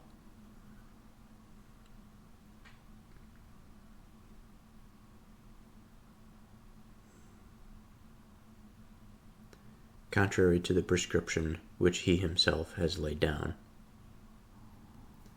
Young Socrates responds, "True, the law does absolutely as you have just said, with regard to each and every one of us." The visitor, "Then it is impossible for what is perpetually simple to be useful in relation to what is never simple." "Very likely," says young Socrates.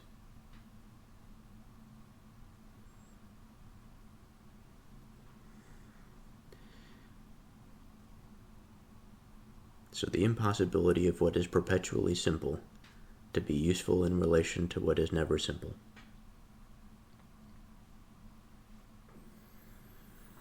This is a difficult statement to make. I think there are things within simplicity that give rise to a beautiful complexity that on a particular scale is never seemingly simple.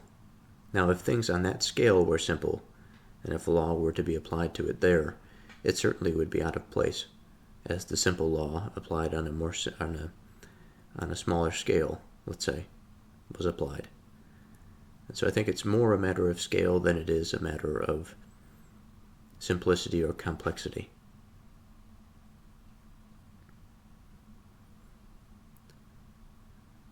The visitor continues, he says, "Why then is it ever necessary to make laws, given that laws is not something completely correct? We must find out the cause of this." "Certainly. Now with you, too, people train in groups in the way they do in other cities, whether for running or for anything else. For competitive purposes?" "Yes, very frequently." "Well, now let's recall to mind the instructions that expert trainers give when they are in charge of people in such circumstances." "What are you thinking of?" "That they don't suppose there is room for them to make their prescriptions piece by piece to suit each individual, giving the instruction appropriate to the physical condition of each. They regard it as necessary to make rougher prescriptions about what will bring physical benefit, as suits the majority of cases and a large number of people." "Right. And it's just for this reason that, as it is, they give equally heavy exercises to the group as a whole, starting them off together and stopping them together in their running, wrestling, and the rest of their physical exercises." "That's so. Then let's suppose the same about the legislator too, the person who will direct his herds in relation to justice and their contracts with one another. He will never be capable, in prescribing for everyone together, of assigning accurately to each individual what is appropriate for him." Now, I think this analogy is a good one, especially the running. I had an experience in high school of being a long-distance runner, and sometime after high school I continued, but I remember from the discipline that the coach recommends things, and he may split the team off into different segments. But each segment is tasked with the same thing. You don't have individual runners that are doing individual things, for the most part. When we had our quicker workouts on the track, when we were doing 800s or 400s, then sometimes the top runners would be given specific times that they had to hit. But when you're out in the woods and you have to run your long distance, and if you're going to be doing a tempo run, you're responsible for pushing yourself. You're responsible for the time.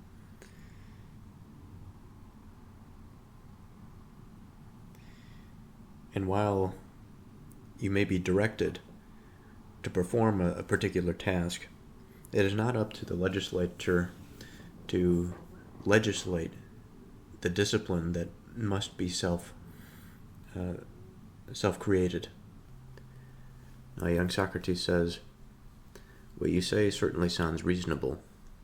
And the visitor continues, "Instead, he will, I think, set down the law for each and every one according to the principle for the majority of people, for the majority of cases, and roughly somehow like this, whether expressing it in writing or in unwritten form, legislating by means of ancestral customs."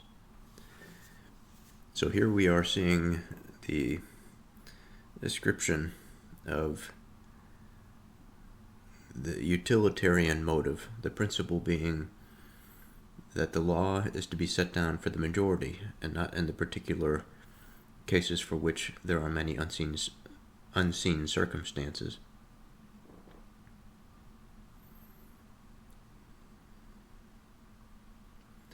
And all of this is to be based on precedent or ancient customs, things that have happened before.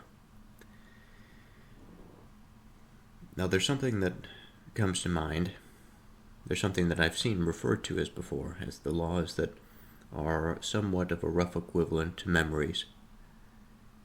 And while our experiences and our memories may not be the best guides for our future decisions, they are precedent.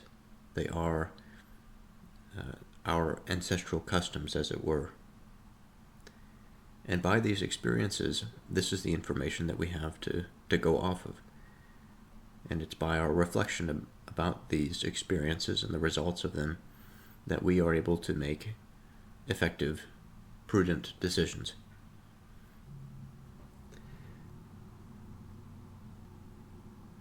But herein lies, at least in terms of the application to the majority, the blanket of law by the principle of the majority of people for the majority of cases. This is where I think that there is a failure.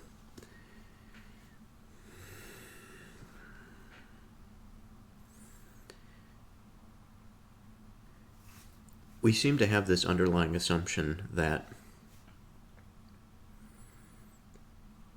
having care, having attention to each individual case is important. And certainly we should ask why.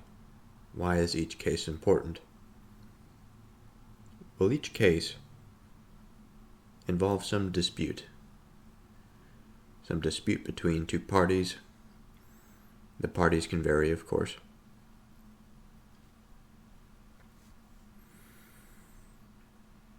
But also, as I mentioned, the parties can vary, but I think about all the different ways in which these parties can vary, because it's not just one individual to another individual. It could be an individual and his responsibility to the collective. It can be a group of people versus one individual. It can be groups versus groups. There's all sorts of ways in which laws permeate our experiences.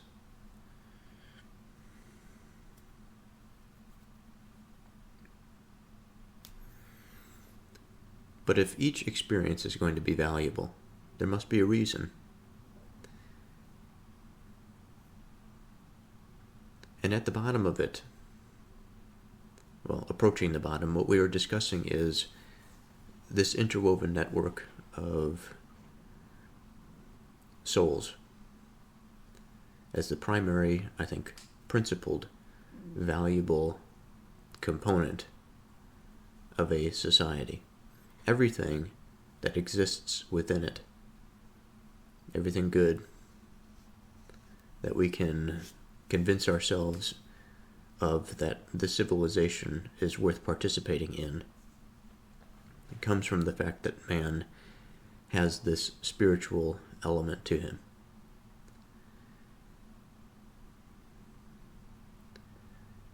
And perhaps moreover, that because he has this spiritual life and this self-awareness and a soul, a communication with the divine,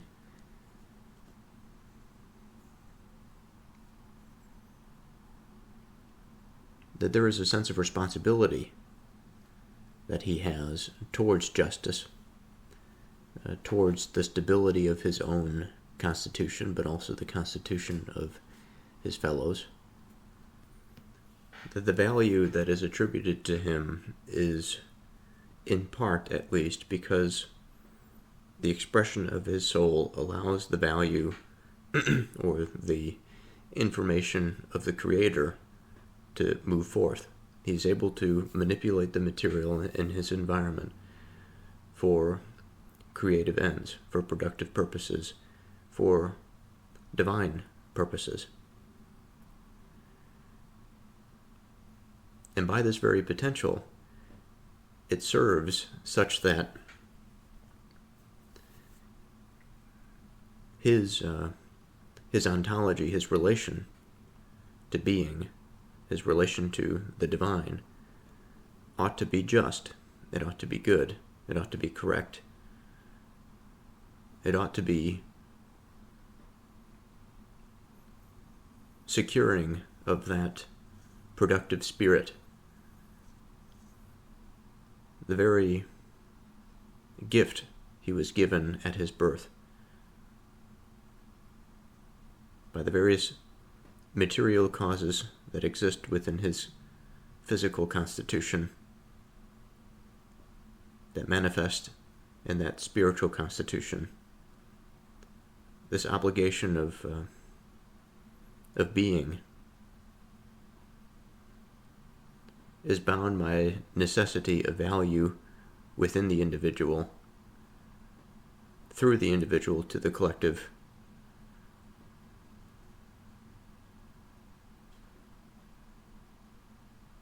And by this, there is a strong consideration that individual problems are just microcosms of the larger scale.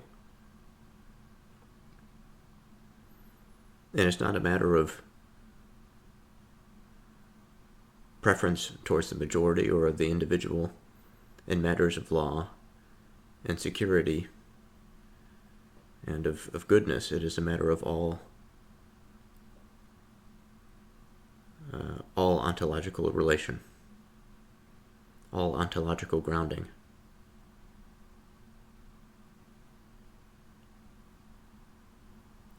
So the visitor says, "Yes, it certainly is.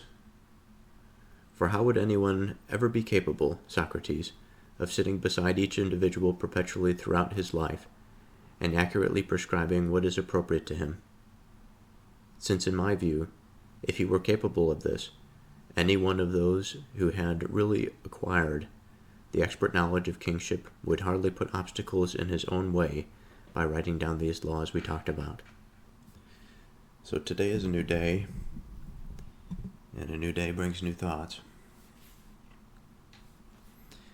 So I want to focus for a moment on the following. For how would anyone ever be capable, Socrates, of sitting beside each individual perpetually throughout his life, and accurately prescribing what is appropriate to him? Now this makes me think about how the laws of the society that I am from affect me. As I sit here now,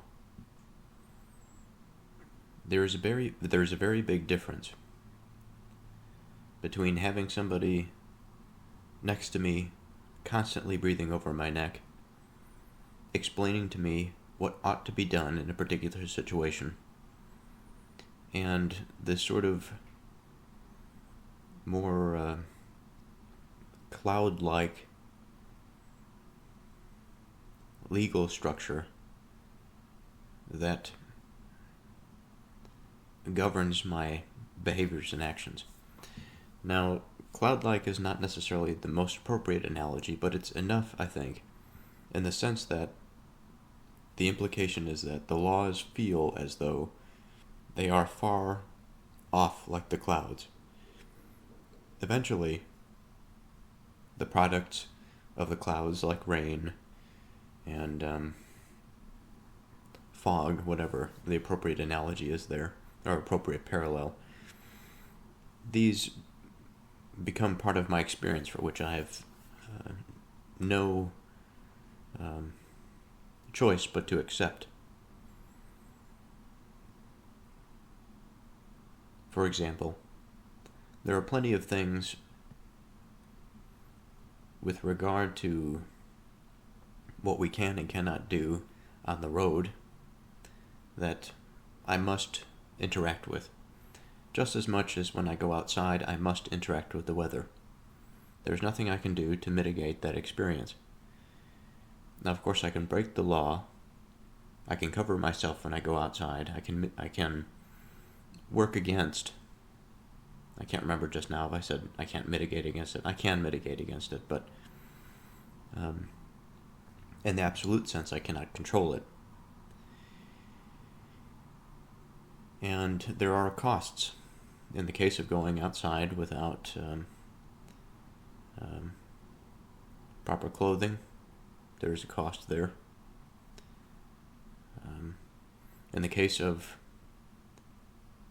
breaking a law, there's a cost there, or failing to adapt to the laws that are in place in the society. There are consequences.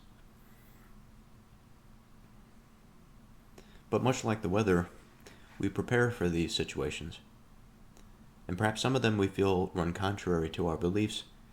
For the most part, for most average citizens, we do not come into contact with the law as punishment, because we don't go against it. There may be things that we do here and there that's possible that if a watchful eye was present, we may be subject to some sort of penalty. But again, for the most part, there is a harmony between the citizens and the law which governs. There is an aspect of law, I think, that governs behavior. Much of the law that exists because of a certain cultural disposition. And there's a certain cultural ground to that disposition, I think, that is a prerequisite to law. It's a constitutional or ontological ground, as we've spoken of, that again assists in this harmony. But the important thing that I wish to focus on here is that central point for which the laws are not as immediate as the example that the visitor gives here, as if there was something governing my every thought and every behavior. That's not to say that there is nothing that governs that. Certainly there is something that governs it. We can be the governors. We can submit to the governor of the divine logos, for example, and perhaps be mistaken in many ways, or come to understand things that are quite principled and solid, unchanging, axiomatic.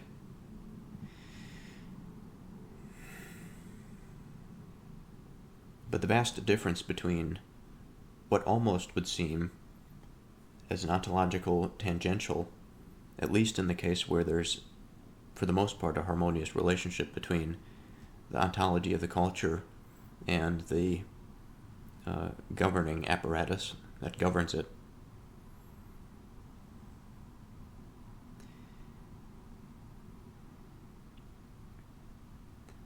The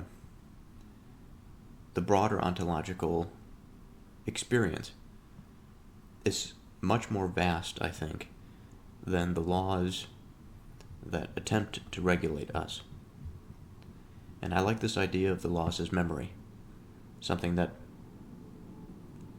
while we may admit they are minimal in comparison to how we express ourselves in our minds and how we make decisions and all of this sort of thing, they nonetheless have a preserving quality, a strictly conservative preserving quality.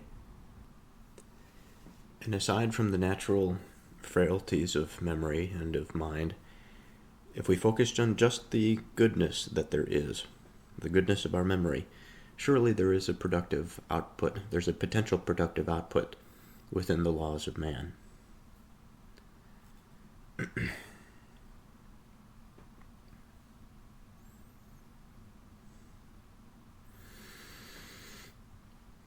The visitor continues, he says, "Since in my view, if he were capable of this, any one of those who had really acquired the expert knowledge of kingship would hardly put obstacles in his own way by writing down these laws we talked about." So let's think about this. He says, if he were capable of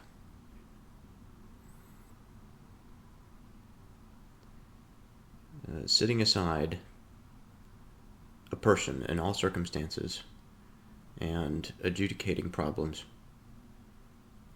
establishing relationships,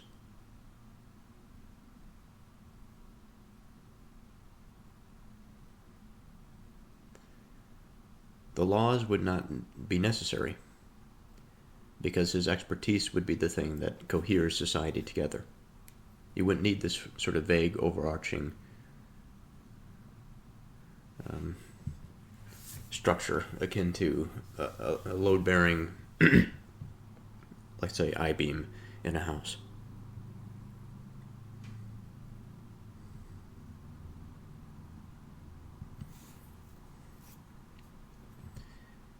Young Socrates says, "It certainly follows from what we have said just now, visitor."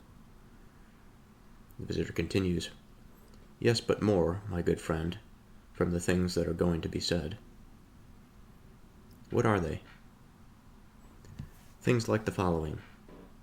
Are we to say, that is between us, if a doctor or else some gymnastic trainer were going to be out of the country and away from his charges for what he thought would be a long time, and thought that the people being trained, or his patients, would not remember the instructions he had given them, would he want to write down reminders for them, or what are we to say?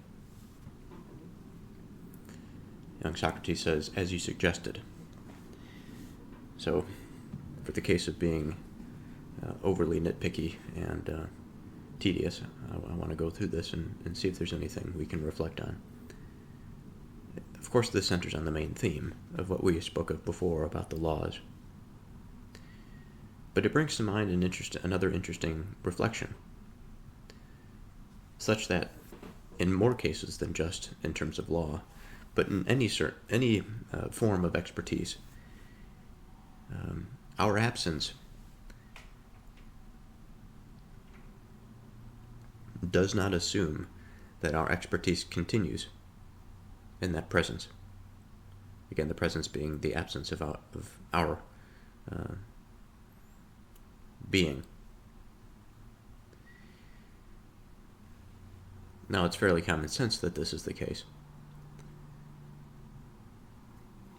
But it brings home the importance of this writing down and the preservation of memory, such that those that are ignorant of a particular way of understanding, that they can be led to it by that suggestion. And again, what's more, I have in mind an idea of a structure or a framework such that in this hypothetical landscape, there is a possibility for which the expertise of all things is made known.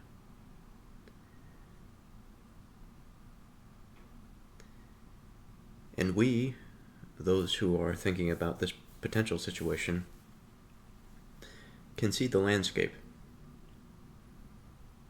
Whether or not we participate in it doesn't really matter all that much. But we see this landscape, and we also see that there are people that are operating within it, but their view of the landscape is more narrow, necessarily because what they can see is immediate to them.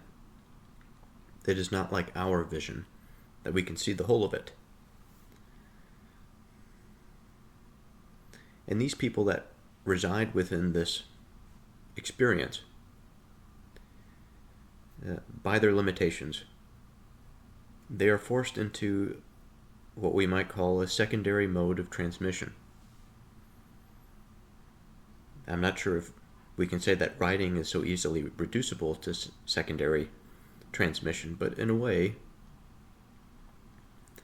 this idea of putting down information that is unable to be stored in a finite computational being has value.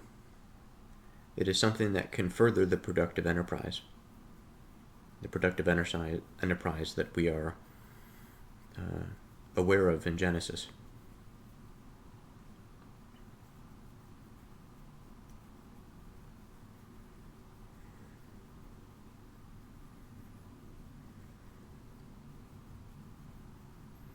And although it may be a bit disappointing from where we sit to see the whole, and to watch the people that are within it struggle and lose focus and lose attention and forget,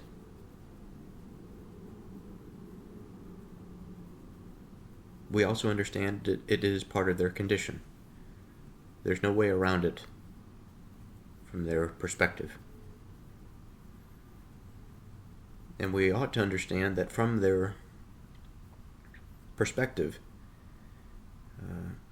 they are faced with a task that, in our case, we are not burdened with. Again, the observer that observes this broad landscape.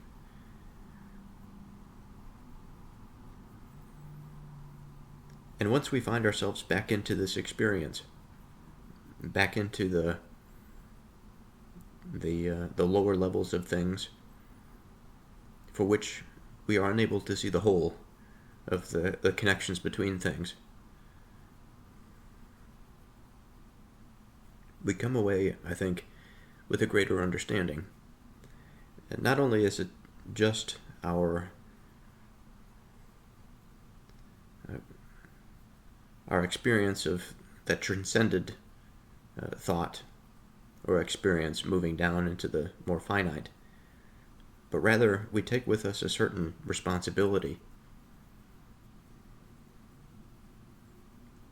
And this responsibility, of course, is restricted to the mode of being that occupies our experience, but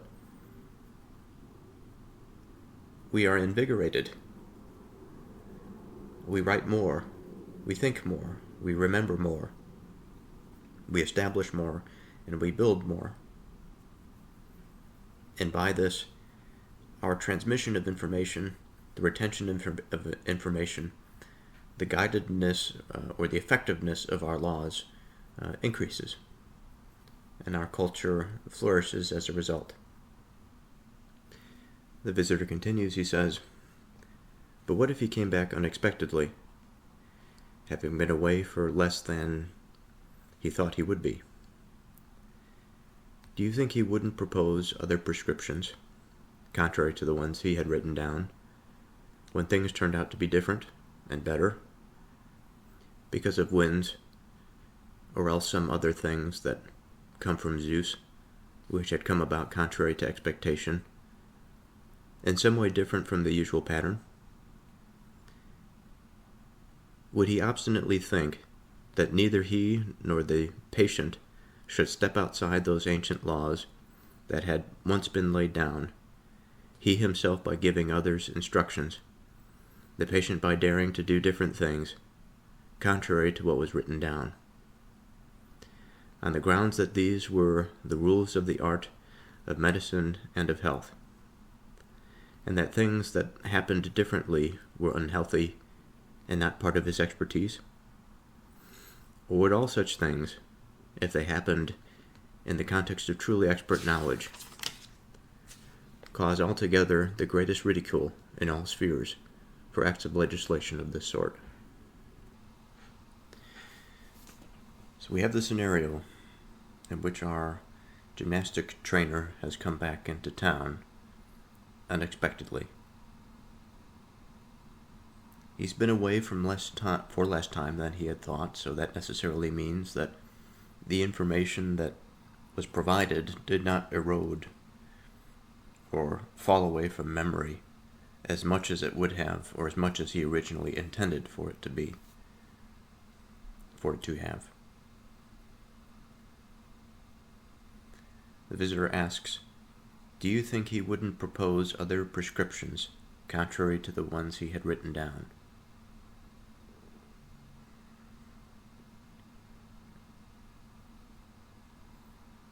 When things turned out to be different and better for his patients because of winds, or else some other things that came from Zeus, which had come about contrary to expectation.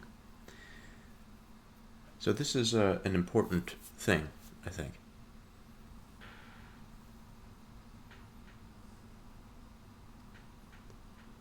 Because this is different from the usual pattern, we are prompted to consider, is this person going to take a rather selfish approach, and rather than recognize that the winds of fortune or the patterns of reality had found a better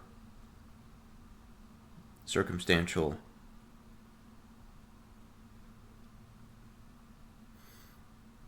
solution to a particular problem than he had left?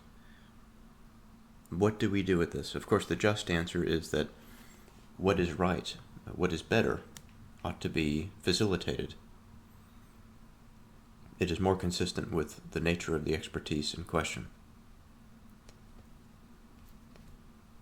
Would he obstinately think that neither he nor the patient should step outside those ancient laws that had once been laid down, he himself by giving other instructions, the patient by daring to do different things contrary to what was written down? So it's always a dangerous thing to go against convention. We never really know what is going to happen. Sometimes I think the heart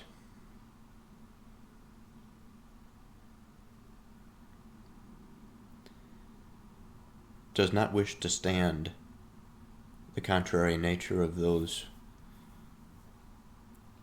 opinions of others when they are so firmly ingrained and established in a particular mode of thought that when one goes against it, they are certainly going against the grain culturally, but they are going with the grain in terms of justice, in terms of what is right, or what is most practical or beneficial. Now, I'd like to break into some personal experience here, something that I've been considering for a long time. I've brought this up numerous times in various sorts of ways, subtle ways perhaps, but much like much with the experience of the Proverbs. In order to really digest and to use in a practical manner the philosophy or the theology that exists there, there has to be this integration. And the integration is a subtle thing. It involves a contemplative experience about something quite personal, something that energizes the productive spirit of the man. And while I won't get into exact particulars, I am at the stage in my working career where I'm interested in trying to develop something that is disruptive, but it is not disruptive for the sake of disruption. It would be disruptive as a consequence, but it would be productive as a necessary step towards changing something that has become conventional, but ought not to be something that persists in perpetuity, because in time all things change. Goodness, in order to be seen, I think, has to undergo this process of transformation when the various relations that produce it are changed, because as they change, the expression of goodness changes. And again, in the practical matter, when it comes to corporate affairs, institutional affairs,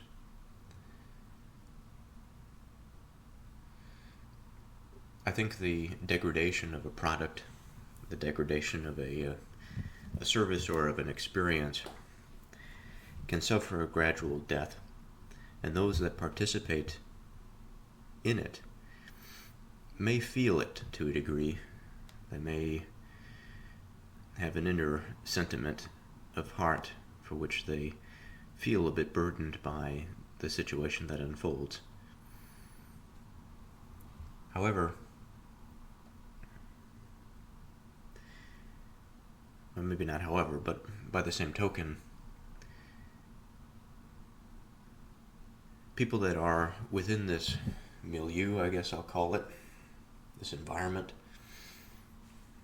often stay subject to that environment.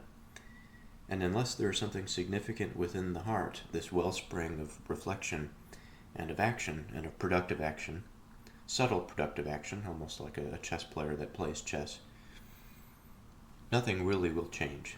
Nothing will move relationships in the right order, such that goodness can reemerge, such that the spirit that energizes man's soul can move into that working space and continually give life to those who are around it.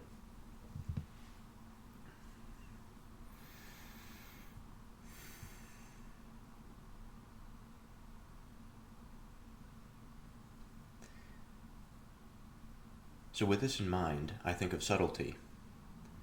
I think of subtlety in the context of imagining a situation in which there is some established convention, but for some reason, something has changed.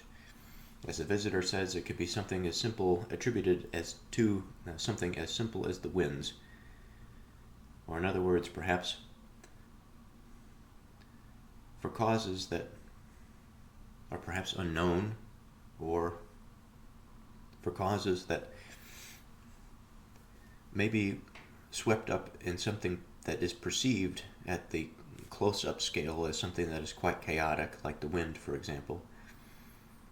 And yet within it, perhaps within a broader perspective, the winds and the chaotic change that occurs really is not this uncontrolled, misguided, or undirected causal pattern, but rather there is something within it that is worth listening to. And it seems obvious given the visitor's reflection, because the winds don't yield just more chaos. There's something good that came out the end of it. the good that came out the end of it was, as he says, when things turned out to be different and better for his patients because of winds or else some other things that came from Zeus, which had come about contrary to expectation, in some way differently from the usual pattern. Now, keeping in mind we are talking about a governance structure, something as large as laws, something as large as the governing principles of a discipline, for example, which are akin to laws, just in a different context, enforced by corporate bodies or by the standards of profession. They are all the same sort of thing, these cultural memories that are instilled in convention. Many of them, in the conservative sense, are established for good reason, and they ought not to be overturned. But there are various layers of these sorts of things. Sometimes the principles of an expertise may be buried down quite deeply, and while they are something that are adhered to, the institutional apparatus above them, again, as I've described earlier, the series of relationships that allow their proliferation and their visibility go secondary for whatever reason. And those principles are kept down. But perhaps in other situations, the principles themselves need to be modified and changed. There's a lot of interplay. It really depends on the particular situation, and that's why I brought up my particular work dilemma. And just to add a little bit more to this, I think some of the solution is going to involve artificial intelligence tools. The situation that I'm dealing with has to do with institutional concerns. It has to do with paradigms.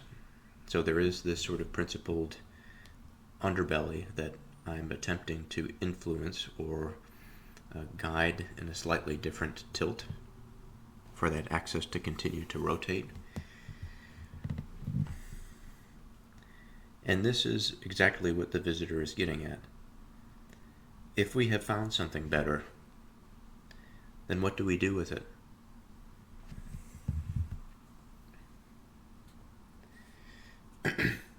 Would he obstinately think that neither he nor the patient should step outside those ancient laws that had once been laid down?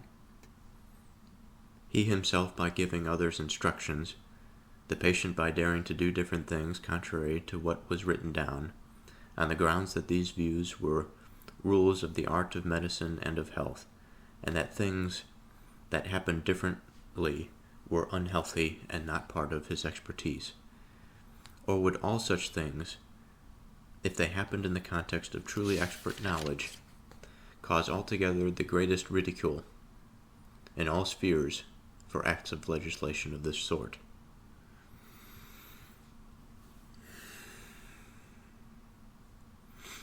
Acts of this legislation. I have to think that what we're speaking about here is legislating against something that is good and better in the face of some convention. Now, this episode has gotten a bit long, and I think we're going to have to end it here, but I'll continue next time right where we left off. So until next time.